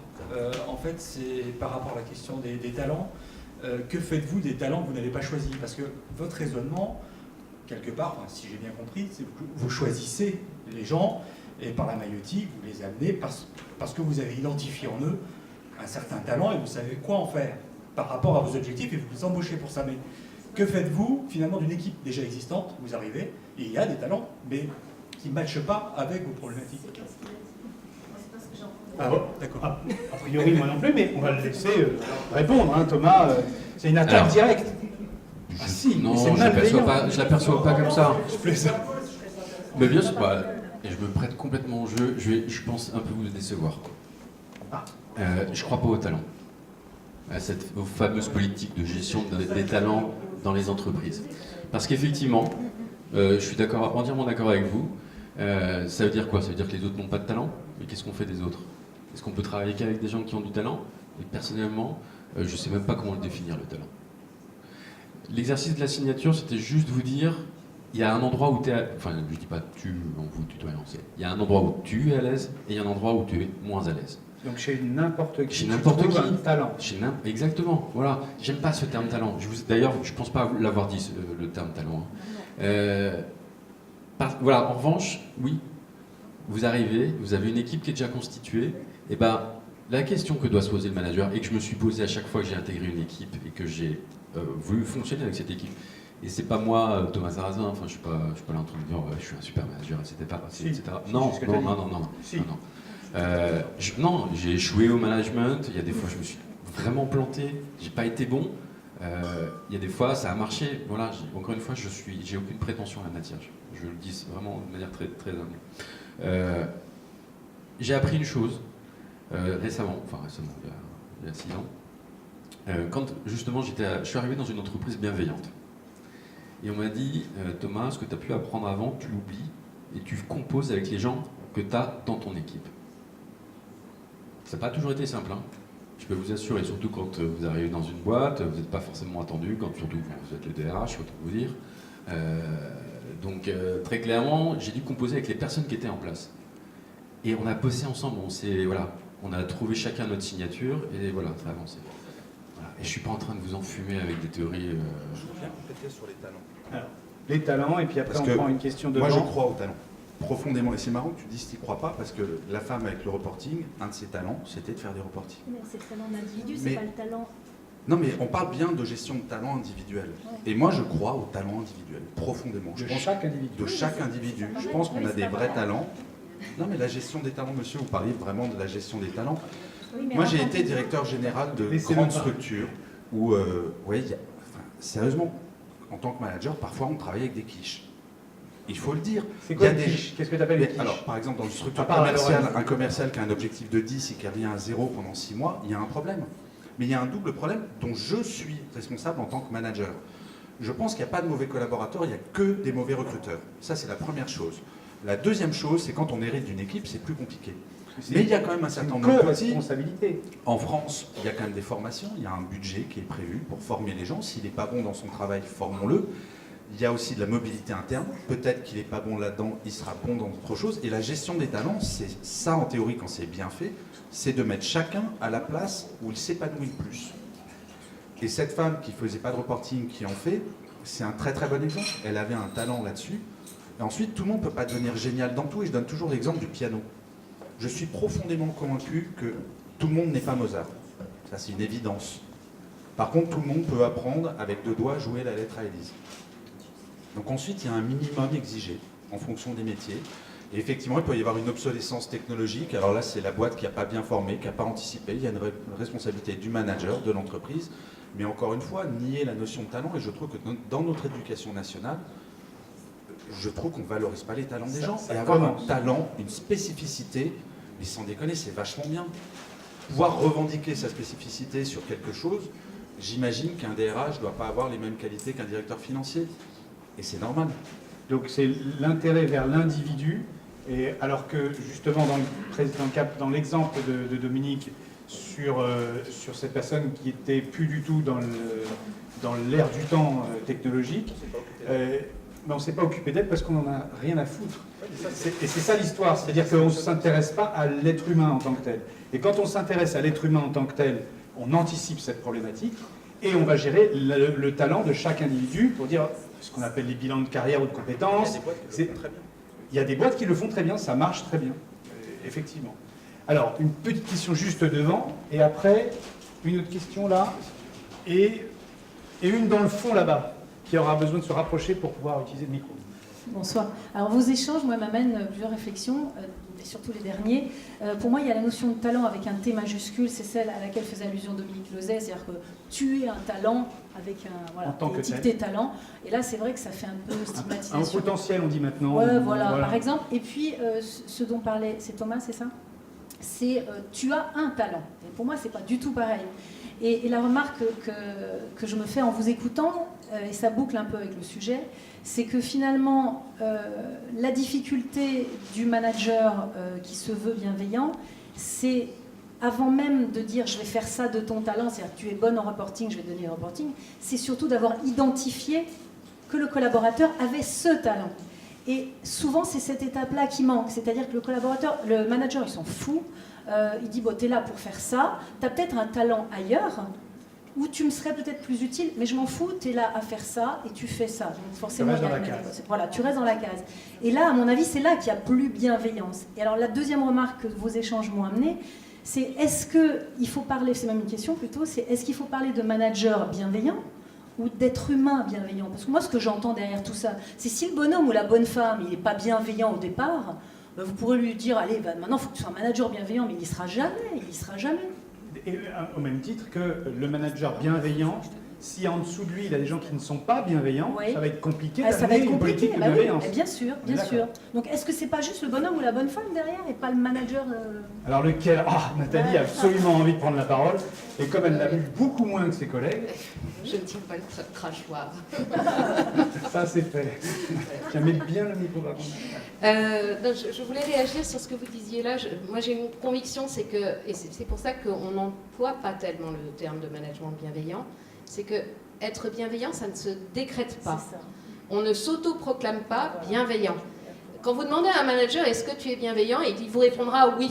Et quand vous interrogez les collaborateurs en disant est-ce que ton manager est bienveillant, alors Il répond là, non. on peut avoir de grosses surprises. Donc il y a du management qui génère de la bienveillance, qui est perçu par les collaborateurs, mais le manager en lui-même n'est pas, enfin c'est pas un attribut la bienveillance. Non, mais c'est comme l'intention. Si on demande à quelqu'un, le manager, a-t-il fait des bonnes intentions, il va Bien sûr. Exactement. Faites le parallèle avec Mais- les parents. Un parent maltraitant, toutes les études le montrent, ne dira jamais qu'il est maltraitant. Oui, Bien voilà. sûr que c'est un état, la bienveillance. Et ça s'apprend. Ça ne sera pas un Mozart parce qu'il y a des... Non, mais je... Oh non, mais j'ai compris, tu veux parler, vas-y, parle. Non, mais il y a des petits, on l'a empêché de parler. Il y a des gens plus ou moins bienveillants, mais bien sûr que ça s'apprend et tout le monde ne deviendra pas Mozart, mais rappeler à des managers que dire bonjour à ses collaborateurs, dire qu'il faut interdire les mails le week-end, dire que c'est important de faire des réunions avec son... éducation à refaire, quoi. Oui. Non Bah oui, mais ça s'apprend. Oui, mais c'est l'exemplarité. Et alors là, vous avez deux manières de faire. Soit vous dites qu'il est interdit d'envoyer des mails le week-end, soit vous travaillez sur la bienveillance et vous amenez les managers à se poser la question de l'effet qu'a un mail le week-end sur son collaborateur. Et moi, je crois vraiment en ça. La mise en C'est-à-dire que, situation. la mise en situation et surtout le retour du feedback des collaborateurs. Il y a des managers, et voire même des comités de direction qui ont mis en place des 360 degrés feedback pour avoir le retour sur l'ensemble de la ligne managériale de « Et vous, comment vous vous sentez ?» Donc le 360, pour ceux qui ne connaissent pas, on va interroger ceux qui sont au-dessus de vous d'un point de vue managérial, ceux qui sont en dessous de vous et ceux qui sont au même niveau que vous. C'est extrêmement intéressant parce qu'on a des belles surprises. Et quand on les interroge sur du ressenti, c'est extrêmement édifiant. Mais le manager qui n'est pas bienveillant, il s'en tamponne le coquillard que vous ressentiez mal le mail le week-end. Pardonnez-moi, mais d'où la s'en responsabilité fout. de la structure de Mais l'évaluer. voilà, ils sont fous. Hein. Puis vous aurez voulu faire des Vous avez des ateliers structures pour qui qu'ils sont- prennent conscience. On va essayer de ne pas parler sans le micro parce que sinon, en Alors, fait, moi, on n'entend pas. J'ai quand même une conviction profonde. Alors là, excusez-moi, c'est mon côté bisounours, mais j'ai quand même une conviction, c'est que globalement, la majorité des gens ne sont pas foncièrement malveillants. Il y en a. Et là, c'est de la responsabilité. Et là, c'est de la responsabilité de l'entreprise de les identifier et de les empêcher de nuire. Parce qu'un manager malveillant, ça fait beaucoup de mal. Après, les gens qui sont neutres, on peut travailler avec eux pour leur faire percevoir l'intérêt qu'ils auraient à être plus bienveillants et à tenir compte de l'effet que leur management produit sur leurs Ça collaborateurs. s'appellerait pas de l'empathie, ça? Ça s'appelle de l'empathie. Donc on avait une petite remarque ici et après le jeune homme dans le fond. Oui, c'était pour appuyer tout ce qui s'est dit aussi sur le côté talent, où effectivement tout le monde a des talents, et ce contre quoi moi je lutte à titre personnel, c'est le fait d'avoir une politique de gestion des talents, Les hauts potentiels, des choses comme ça. D'ailleurs, ça m'intéresserait de voir votre réaction par rapport à l'ensemble de la société. Si on prolonge le sujet des talents dans la société, par exemple, on a des enfants qu'on appelle haut potentiel, avec un QI élevé, etc. Et la plupart de ces enfants sont très souvent en échec scolaire.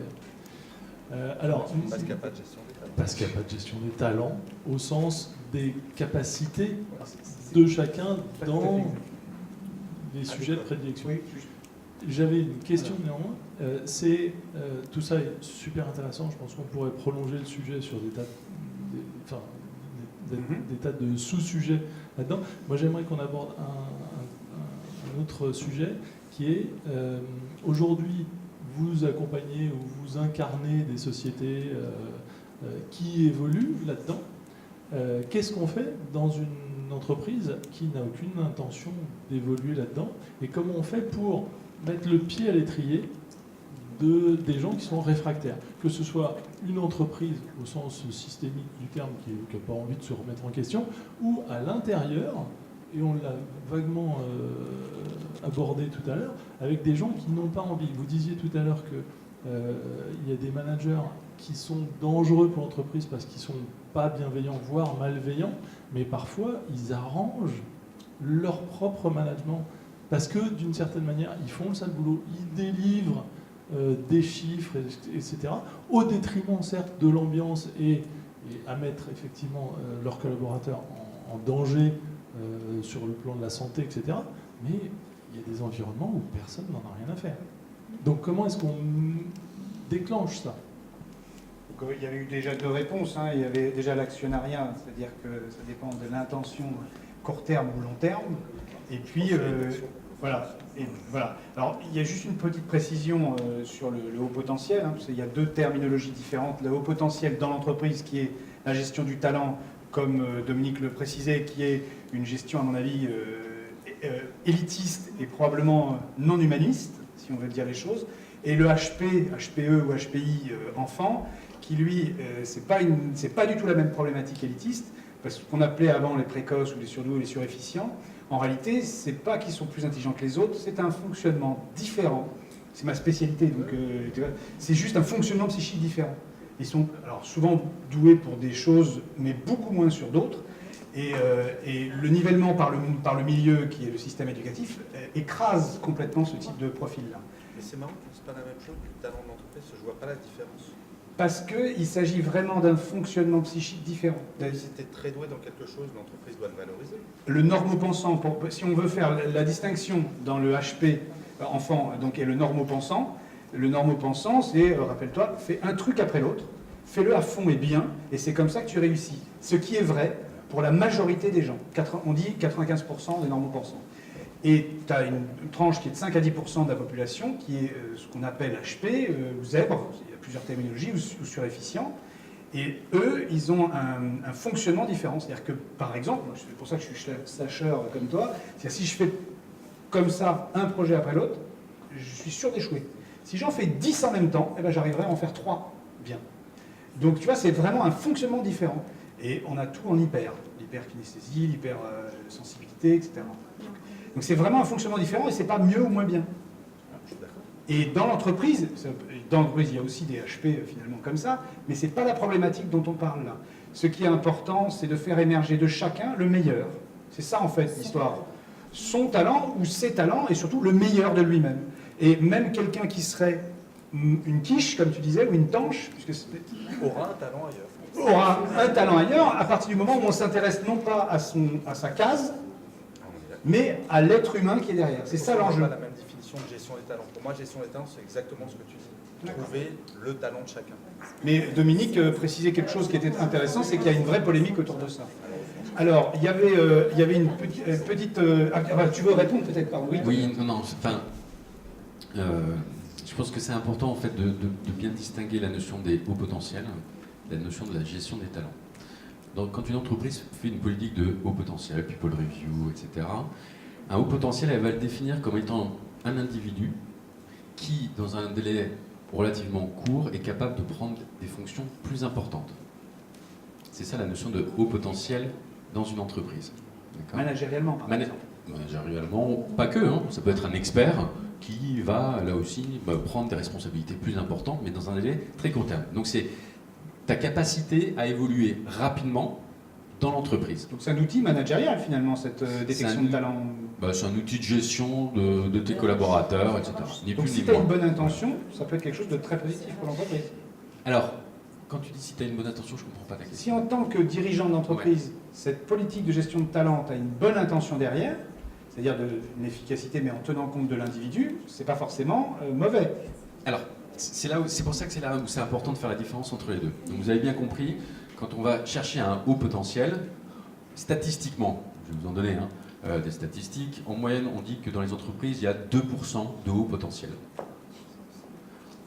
En moyenne on dit qu'il y a 4% de gens à potentiel. Ça fait 6. C'est pas lourd. Ouais, ça fait pas lourd.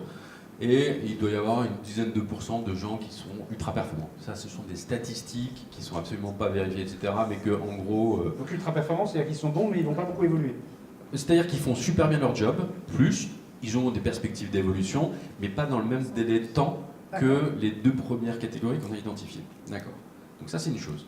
Et il y a l'autre chose, qui est la gestion des talents, qui concerne pour le coup l'ensemble des collaborateurs, et c'est comment tu fais pour attirer le meilleur talent de l'extérieur, en interne, etc. Et comment tu fais pour faire bouger tes talents en interne sur de la mobilité. Et c'est pas forcément des collaborateurs qui ont vocation à prendre des responsabilités plus importantes. C'est simplement qu'elles puissent faire des choses différentes dans l'entreprise. Voyez ?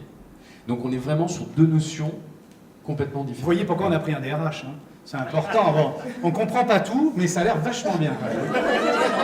Non,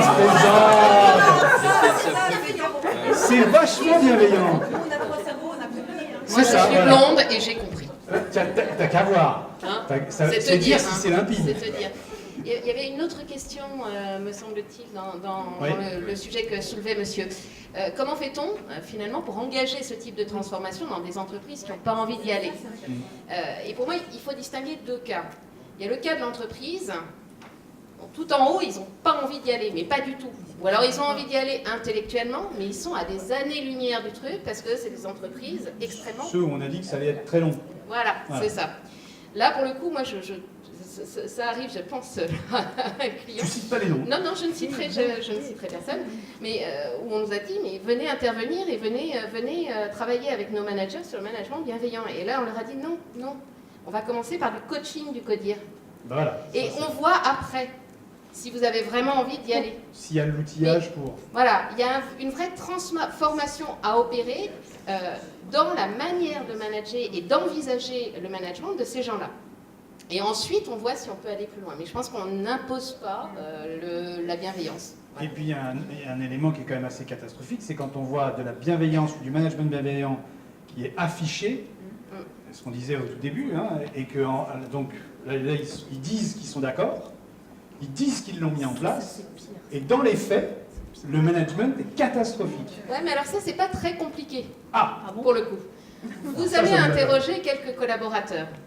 Vous mettez en place un petit baromètre social. Et là, c'est assez intéressant, anonyme bien sûr, c'est assez intéressant en termes de prise de conscience. Donc ça peut se travailler. S'ils ont vraiment envie d'y aller et qu'ils pensent y être, en vrai, on peut arriver à le travailler. C'est le plutôt plus dur... acheter la paix sociale la plupart du temps, tu es d'accord avec nous là-dessus?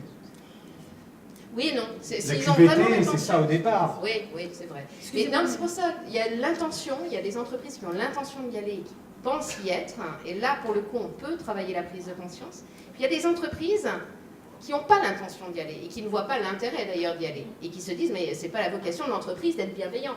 Nous, ce qu'il faut, c'est qu'on aligne des sous, c'est qu'on aligne de la performance. Et là, il va falloir travailler autre chose, il va falloir travailler la prise de conscience que le management, un management qui permet aux collaborateurs de se sentir mieux, va permettre de contribuer à la performance de l'entreprise. Et ça, c'est pas évident, parce que c'est un fait, hein, nous on l'a constaté. Un management bienveillant peut permettre de développer les performances de l'entreprise. Sauf que c'est pas vrai dans tous les secteurs d'activité. C'est pas vrai quand vous êtes dans un marché en plein développement, où là, de toute façon, voilà, faut délivrer. Donc c'est vrai dans certains cas. Et puis après, pour répondre très concrètement, que peut faire un manager qui souhaiterait être bienveillant dans une entreprise qui est une ordure? Je résume. On en revient au courage managérial, tout bêtement. Moi, ça m'est arrivé de m'opposer à des patrons en disant je suis désolé, je ne répondrai pas aux mails le week-end. Et mon équipe n'y répondra pas non plus. Et à un moment, alors on se dit en tant que manager, oh là là, mais je risque de me faire virer. Ben ouais, ça fait partie de la responsabilité du manager d'avoir du courage. Et j'avais écrit un article, et il y a des managers qui sont en train de le faire. Vous aimeriez bien rentrer chez vous une fois de temps en temps à 16h30. Ce serait sympa. Il y a des managers qui font un test en ce moment où, une fois par semaine, au lieu de faire leur réunion à 8h ou 9h du matin le lundi, ils la font entre midi et 2 avec un déjeuner qu'ils payent à leurs collaborateurs et collaboratrices. Résultat, ils gagnent 1 heure de travail à 9h du matin. Ils rajoutent 1 heure de travail entre midi et 2. Alors je sais ce que vont dire les experts des RH, le droit social ne le permet pas, autant vous dire qu'on fait un peu ce qu'on veut dans une entreprise. Et résultat, ces jours-là s'appellent le Swedish Day, parce que les Suédois partent à 16h30 du travail. Toute l'équipe part à 16h30. autant d'efficacité. Et ce sont les managers qui vont convaincre leur hiérarchie de faire ça comme un test dans leur équipe. J'entends trop souvent des managers qui disent « Ah, mais j'aimerais bien, mais je peux pas parce que mon entreprise est trop violente. » Bah, gars, non, faut bouger. Et je pense qu'il y a une sorte de conviction, et quand on est convaincu, on peut faire bouger les lignes. Heureusement, alors, c'est l'effet colibri. Je finis juste là-dessus. Mais oui. Je suis convaincu par l'effet. Je sais pas, tout le monde connaît l'effet colibri? Non. Le colibri, quand il voit un incendie, tu vois, le colibri, c'est grand comme ça. Il voit un incendie, il va aller chercher de l'eau, aussi petit soit-il, pour jeter sur l'incendie. Et alors, dans la petite histoire... Et il en est convaincu. Dans la petite histoire du colibri, parce que c'est la magnifique histoire de Pierre Rabhi pour son association, les autres animaux de la jungle, vu que tout est en feu, ils s'arrêtent et puis voient ce colibri faire ce petit manège. Mais qu'est-ce que tu fais? Ça sert à rien, ce que tu fais. C'est pas la petite goutte qui va éteindre le feu. La réponse du colibri, c'est « moi, je fais ma part. Je fais ma part. » Et donc, si chacun fait sa part, on va éteindre ce feu. Donc, c'est vraiment quelque chose, et c'est finalement, je pense, la réponse à la question « comment je fais dans une entreprise pour essayer de convaincre, etc. » Eh ben, chacun fait sa part. Et donc, la bienveillance, elle commence déjà par soi, de ne pas se plaindre tout le temps que c'est l'entreprise. Et qu'est-ce que moi, je fais? Même si je ne suis pas un manager, je suis en dessous du manager, qu'est-ce que moi je fais dans la bienveillance? Ça, c'est vraiment un élément extrêmement important. Donc, le jeune homme, dans le fond, bah si, ça fait longtemps, n'est-ce pas? Pour un gars qui vous laisse... Je connais. 1, 2, voilà. Donc, juste, je voulais rebondir sur ce qui a été dit précédemment sur les uns et sur les autres. Aujourd'hui, l'entreprise telle qu'elle existe depuis 30-40 ans à peu près. Auparavant, c'était d'autres structures. C'était de l'industrie en particulier, et notamment le compagnonnage, qui était extrêmement fort. On ne se posait pas la question s'il y avait de la bienveillance ou il n'y en avait pas. Il y en avait forcément. Transmission de savoir, transmission de situations, d'être, etc., etc., avec une véritable évolution possible. Aujourd'hui, l'industrie étant mise ailleurs, très très loin, comme ça pollue moins, hein, moins de soucis. Et aujourd'hui, on se retrouve avec des entreprises de services. Bon. Et donc, on recherche, on réfléchit à comment s'organiser. Donc, on a imaginé bonheur, travail. Le « O » entre les deux m'étonne un petit peu, effectivement. C'est « je pense, je suis ». Le « donc » chez Descartes n'existe pas. Le « O » entre bonheur, au travail ne devrait peut-être pas exister. Autre débat. Ce qui m'intéresse sur aujourd'hui l'entreprise et sur la bienveillance, on parle beaucoup des très grandes entreprises. J'ai deux questions. On parle des très grandes entreprises. On parle beaucoup moins des plus petites, ce qui m'intéresserait. Mon métier, c'est de faire du recrutement. J'ai aussi 3 autres entreprises à moi, dont un restaurant. Et je fais le service, je débarrasse l'État. Ça calme tout de suite. Après une journée de recrutement, c'est pas mal. On a parlé d'une société patriarcale en France, ce qui est faux. La société française n'est pas patriarcale, elle l'est dans certaines régions, mais pas d'autres. Je vous renvoie aux bonnes lectures d'Emmanuel Todd qui a travaillé là-dessus en particulier. Par contre, en Allemagne, on sait que ce sont une société plutôt patriarcale et des structures familiales souches. Donc beaucoup d'entreprises familiales, comme la vôtre. Là, on parle beaucoup de très grosses entreprises françaises. Et par votre expérience internationale, vous allez, en tout cas moi c'est ce que je voudrais savoir, comment on fait ailleurs? En Allemagne, en Suède, en Espagne, je prends 3 pays avec des structures familiales et donc entrepreneuriales qui sont totalement différentes. Ça, c'est ma première question. Si vous pouvez y répondre. La deuxième question, on constate effectivement, ne faites pas aux autres ce que vous n'aimeriez pas qu'on vous fasse. Or, qu'est-ce qu'on constate? Qu'au niveau des CODIR, on envoie des messages et les employés envoient des messages entre les deux. Et entre les deux, il y a ces pauvres managers qui sont tapés sur le haut et qui sont tapés par le bas. C'est pas agréable, hein, sincèrement. Donc, ma deuxième question, c'est aujourd'hui, avec vos différentes expériences, c'est au niveau des CODIR, qu'ils soient familiales ou non familiales à la limite, c'est quoi les grandes tendances? Est-ce qu'il y a une prise de conscience qu'effectivement, si je suis bienveillant, mon manager sera bienveillant et mes employés le seront? Est-ce que l'employé doit être bienveillant aussi? Parce qu'on a parlé du manager bienveillant, mais par rapport à qui? Est-ce que la personne à qui on s'adresse doit-elle être également bienveillante. Donc la question, c'est quelles sont aujourd'hui les grandes tendances des CODIR autour de cette bienveillance, autour de bonheur/travail. Et la première question, c'est effectivement, je ne vous le pas, sur effectivement comment ça se passe ailleurs et comment ça se passe très précisément dans une société familiale. Merci. Non mais il faut l'arrêter à un moment donné. Alors, lequel a envie de répondre? Alors déjà sur les différentes... on en a parlé tout à l'heure des différentes orientations. Il n'y a qu'en France, c'est toi qui as parlé, il n'y a qu'en France qu'on se pose la question de la bienveillance parce que dans les autres pays, c'est égal. Alors, est-ce que tu peux justement, sur les 2-3 pays cités, nous dire quelles sont les tendances managériales, quelque part? Sur la Suède, c'est simple.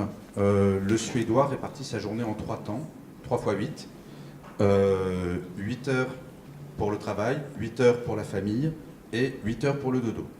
Ça, c'est culturel et rien ne change. Mais pour répondre à votre question encore plus précisément, alors c'est pas une petite entreprise, c'est un grand groupe qui s'appelle Google. Google, essayez d'appeler le siège social à Londres, passé 17 heures, vous aurez personne. En France, il y a eu un audit mondial fait par Google, par le siège social. La seule filiale où ils estiment qu'il y a un vrai problème d'équilibre vie privée et vie professionnelle, c'est la France. Et donc le siège social est venu chez Google France pour régler ce problème. En même temps, dire que Google est bienveillant, on peut en reparler. Mais tout à fait, on peut en reparler parce que ça fait partie des entreprises qui ont développé un système dont on a parlé peu ou prou, qui est le système par fonctionnement par groupe de projet. Au lieu de dire « toi, tu seras comptable », eh ben, le comptable, il pourra faire partie d'un groupe de projet où ça va lui ouvrir ses chakras sur d'autres choses. Donc on peut dire Google, il y a du bien et du moins bien, c'est pas le paradis sur Terre, on est bien d'accord. Cela étant dit, dans les nouveaux modes de travail, moi personnellement, je ne crois pas à l'entreprise libérée, du tout. Je crois qu'à un moment, il faut que quelqu'un assume une décision. Ça, c'est parce que Isaac, il vend plus de livres que toi. Non, c'est pas ça. Alors, ça serait intéressant qu'on en parle d'Isaac, justement. Mais l'entreprise libérée, c'est un leurre. Ça marche jusqu'à une structure limite qui va être 20-30 personnes. Quand on commence à passer cette masse critique, qui porte la décision? Qui est responsable, surtout dans notre société française, en cas d'échec?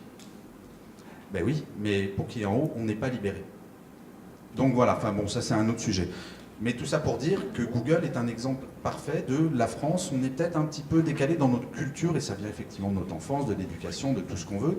Et ça peut changer. Et je rebondis sur ce que tu disais sur on se fait taper par en haut et on se fait taper par en bas. À quel moment on a dit que le métier manager était facile? C'est le principe même. Le manager est entre le marteau et l'enclume, et c'est à lui de gérer. Il est payé pour ça. Et moi, je vois de plus en plus de gens, comme tu le disais très justement, qui disent, moi, manager, je veux pas. Parce que c'est dur. C'est super dur. Donc c'est pas très valorisé, en vrai. Ça dépend des entreprises. Mais c'est un métier difficile. Les gens qui veulent devenir manager en école et qui me disent, est-ce que c'est sympa? Moi, j'ai adoré être manager. J'ai adoré ça. Mais c'est compliqué quotidiennement. Parce qu'il y a effectivement le collaborateur ou la collaboratrice qui va vous saouler ou qui ne va pas faire ses objectifs, le directeur commercial ou le directeur général qui ne va pas être content, et c'est à vous de le gérer. Bien sûr que c'est dur d'être manager. Alors ça, là, tu as répondu à laquelle des deux questions? Parce que moi, je suis paumé. Qu'est-ce qu'il demandait? C'est global. Ah oui, d'accord, c'est global. C'est un package. D'accord, Paul? D'accord. Nathalie, tu voulais sur un ou deux points de la question de Paul? Peut-être sur le deuxième point. Alors, je n'ai pas la prétention de dire quelles sont les tendances dans les CODIR, parce que voilà, je ne connais pas non plus tous les CODIR de France et de Navarre.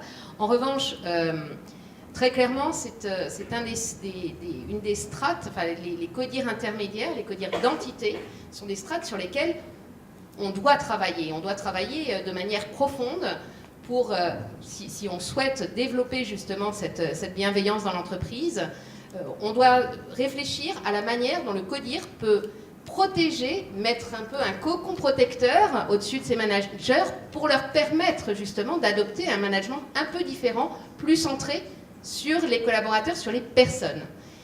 Et c'est sur ces sujets-là qu'on travaille et qu'on accompagne les CODIR de ces grandes entreprises qui veulent travailler justement sur le management bienveillant. Alors du coup, moi je propose à Thomas de faire une petite intervention là-dessus, ce qui nous permettra de clôturer, puisque après il faut qu'on qu'on se sustente et puis qu'on libère les lieux à un moment donné. Hein, voilà. Et on a déjà la chance d'être accueillis ici. Donc, sur la dernière question, hein, tu peux aussi faire un petit package pour Paul parce qu'il sera content. Et puis globalement, sur les différentes interventions, parce que finalement, c'est toi le DRH finalement dans l'entreprise, donc tu es montré du doigt. Parce que tu es le responsable des managers, quelque part. C'est ta faute, en fait. C'est de ta faute, cette histoire. Alors, je ne suis pas le responsable des managers. Il y a un théoricien dans les années 80 qui a dit tous DRH. Donc, la responsabilité de la notion de RH est portée par tout le monde dans l'entreprise. Voilà, tiens, voilà. Okay. Vous voilà. avez vu comme je me suis... T'as vu l'esquive? Vous vouliez poser une question? Non.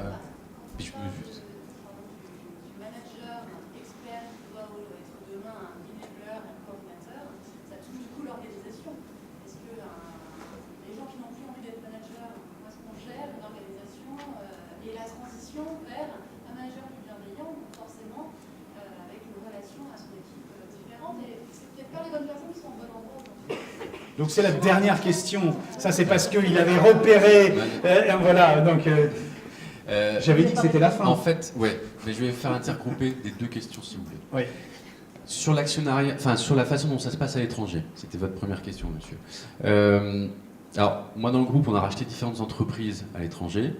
Ok. À chaque fois, c'était des sociétés familiales. C'est vrai que la culture est différente selon la société qu'on a rachetée. Je ne vais pas parler de culture différente selon le pays. En fait, c'est le fondateur, l'actionnaire, qui donne l'impulsion. C'est un micro-pays, c'est l'entreprise. En fait. Voilà, là typiquement, on a racheté l'équivalent de Dalloz en Italie. C'était une société familiale.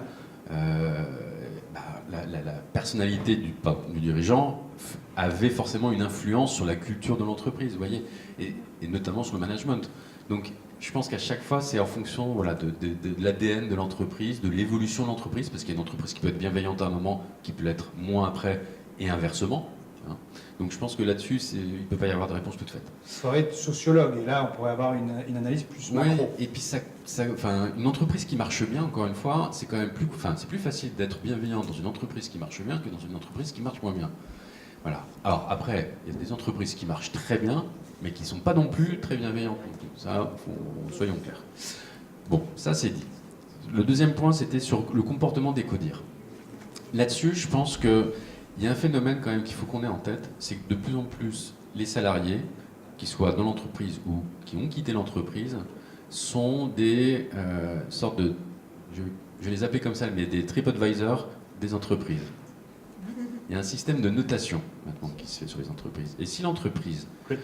Great place to work, alors ça, c'est encore autre chose. Comme ça, c'est encore autre chose. Mais grosso modo, les Glassdoor et compagnie, vous avez des sites comme ça qui sont des sites de notation des entreprises. D'ailleurs, avec des dérives qui peuvent être très graves, puisque ça peut être aussi des sites de notation de managers. De bashing. Et pour peu que la tête de votre manager vous ait parvenu pendant un certain temps, vous pouvez détruire la vie de quelqu'un comme ça. Il faut être là-dessus très très vigilant. Et donc du coup, il y a quand même chez les grandes entreprises de plus en plus conscience que elles peuvent pas faire n'importe quoi, voyez, parce que justement, il y a cette pression des réseaux sociaux aussi, faut être clair, qui fait que vous faites de mauvaises actions, vous n'êtes pas entre guillemets bienveillant ou happiness ou je sais pas quoi. Du coup, vous avez la sanction du web qui tombe immédiatement. Voilà. Et sur votre dernière question, oui. C'est pas du tout une question, c'est juste une remarque. Oui. Je le fais régulièrement, je le fais du haut temps dans mon métier. Et il y a une tendance aussi qui apparaît, qui est le recrutement de ce qu'on appelle le feel good manager, le happiness officer. Donc en fait, je pense que c'est quand même aussi une tendance de recruter des gens qui sont destinés à rendre l'entreprise effectivement bienveillante, en tous les cas à donner du bonheur dans l'entreprise. Est-ce que c'est fake? Est-ce que c'est intéressant? Est-ce que c'est... Fais gaffe à ce que tu dis parce que Suchi Hacho aussi. D'accord, ok. Là-dessus, je partage ta conviction, je crois. Hein. Je sais pas. Ouais, bon. On la partage. On la partage. Okay. Voilà, on partage. T'es d'accord avec moi? On a découvert qu'on avait la voilà. J'ai un peu de mal avec ce concept. Ouais. Franchement. Parce que c'est cette notion de bonheur au travail, je ne crois pas que ce soit compatible en soi. c'est tellement déjà compliqué. Alors cette notion de bonheur, si on devait la définir par nous-mêmes, c'est déjà bien compliqué. Alors, oui, mais vous savez, en introduction, je vous ai dit, moi je ne sais pas si c'est de la bienveillance ou pas, je ne sais pas qualifier ça, très clairement. Alors qu'après, il y ait des gens qui fassent vraiment attention aux autres dans l'entreprise, oui. Après, qu'on les appelle bonheur, pour moi, c'est un petit peu extrême. Alors en l'occurrence, le CHO, donc Chief Happiness Officer, c'est une fonction qui vient de naître en France, mais qui existe depuis très longtemps aux États-Unis notamment, et ça dépend de l'intention. C'est marrant, c'est toujours pareil. Et ça s'occupe du bien-être, pas du bonheur. Oui, et du bien-être, et donc de la joie. C'est pareil, le bien-être. Et c'est de la joie. C'est vraiment quelque chose où on est là pour entraîner une dynamique, un rythme à l'entreprise. Et ce qui se passe, c'est, encore une fois, de l'intention et donc des moyens qu'on y met. Vous vous retrouvez, il se trouve que dans les clubs de CHO, on voit un peu de tout, et vous vous retrouvez avec des CHO qui sont des anciens office managers. On a dit, on veut la valoriser un petit peu, la personne, et puis on dit, tiens, bah, tu vas être chef du bonheur ou chef du bien-être dans l'entreprise. La réalité, c'est qu'il y a rarement une vraie stratégie, une vraie politique, une vraie intention derrière, et c'est très cosmétique. Par contre, on commence à trouver des CHO dans les CODIR, c'est-à-dire que c'est finalement une nouvelle façon de présenter le DRH, quelque part, alors avec les limites que ça peut comporter, mais où là, il y a des vrais moyens, une vraie politique qui est mise en œuvre, et là, c'est pas du tout la même chose. Donc, ce nom de CHO, tu as raison de t'en méfier, parce que c'est un fourre-tout, on ne sait pas ce que c'est, et en vrai, il n'y a pas... J'ai des gens qui m'appellent, ah, vous avez marqué CHO sur votre LinkedIn, comment on fait pour devenir CHO? Qu'est-ce que j'en sais? Il n'y a pas d'école de ça. Enfin si, la Fabrique Spinoza commence à développer, et c'est vraiment très chouette ce qu'ils font, des passeurs de bonheur au travail, des choses comme ça. Il y a une vraie démarche, en tous les cas, non pas d'apprentissage de savoir ou de savoir-faire, mais vraiment un savoir-être et le mettre en valeur dans l'entreprise. Mais donc toutes ces questions-là, elles sont hautement importantes, mais comme pour tout, et finalement j'ai envie de dire, ça pourrait résumer, faire le lien entre vous trois et des débats qu'on a eus aujourd'hui, ça dépend de l'intention que l'on a. Et une des valeurs que l'on porte dans ce think tank-là, c'est l'humanisme, c'est-à-dire de remettre l'humain au cœur du système. Et c'est vraiment cette intention qui est importante. Ça n'empêche pas d'être rentable, ça n'empêche pas de s'occuper des chiffres, ça n'empêche pas de se séparer d'un collaborateur qui ne convient pas ou qui ne veut plus être là. Donc c'est important d'aligner cette intention avec nos valeurs. Voilà. Donc je pense que c'est une conclusion intéressante de cette soirée provisoire, parce que c'est un sujet sur lequel on pourrait discuter pendant des heures. Je vous remercie beaucoup de votre participation, de votre présence, beaucoup aussi de nos trois intervenants qui ont été absolument magnifiques, au-delà de nos espérances, parce qu'on avait un peu d'inquiétude pour tout vous dire. Et puis merci pour notre hôte Orange et cette Villa Bonne Nouvelle.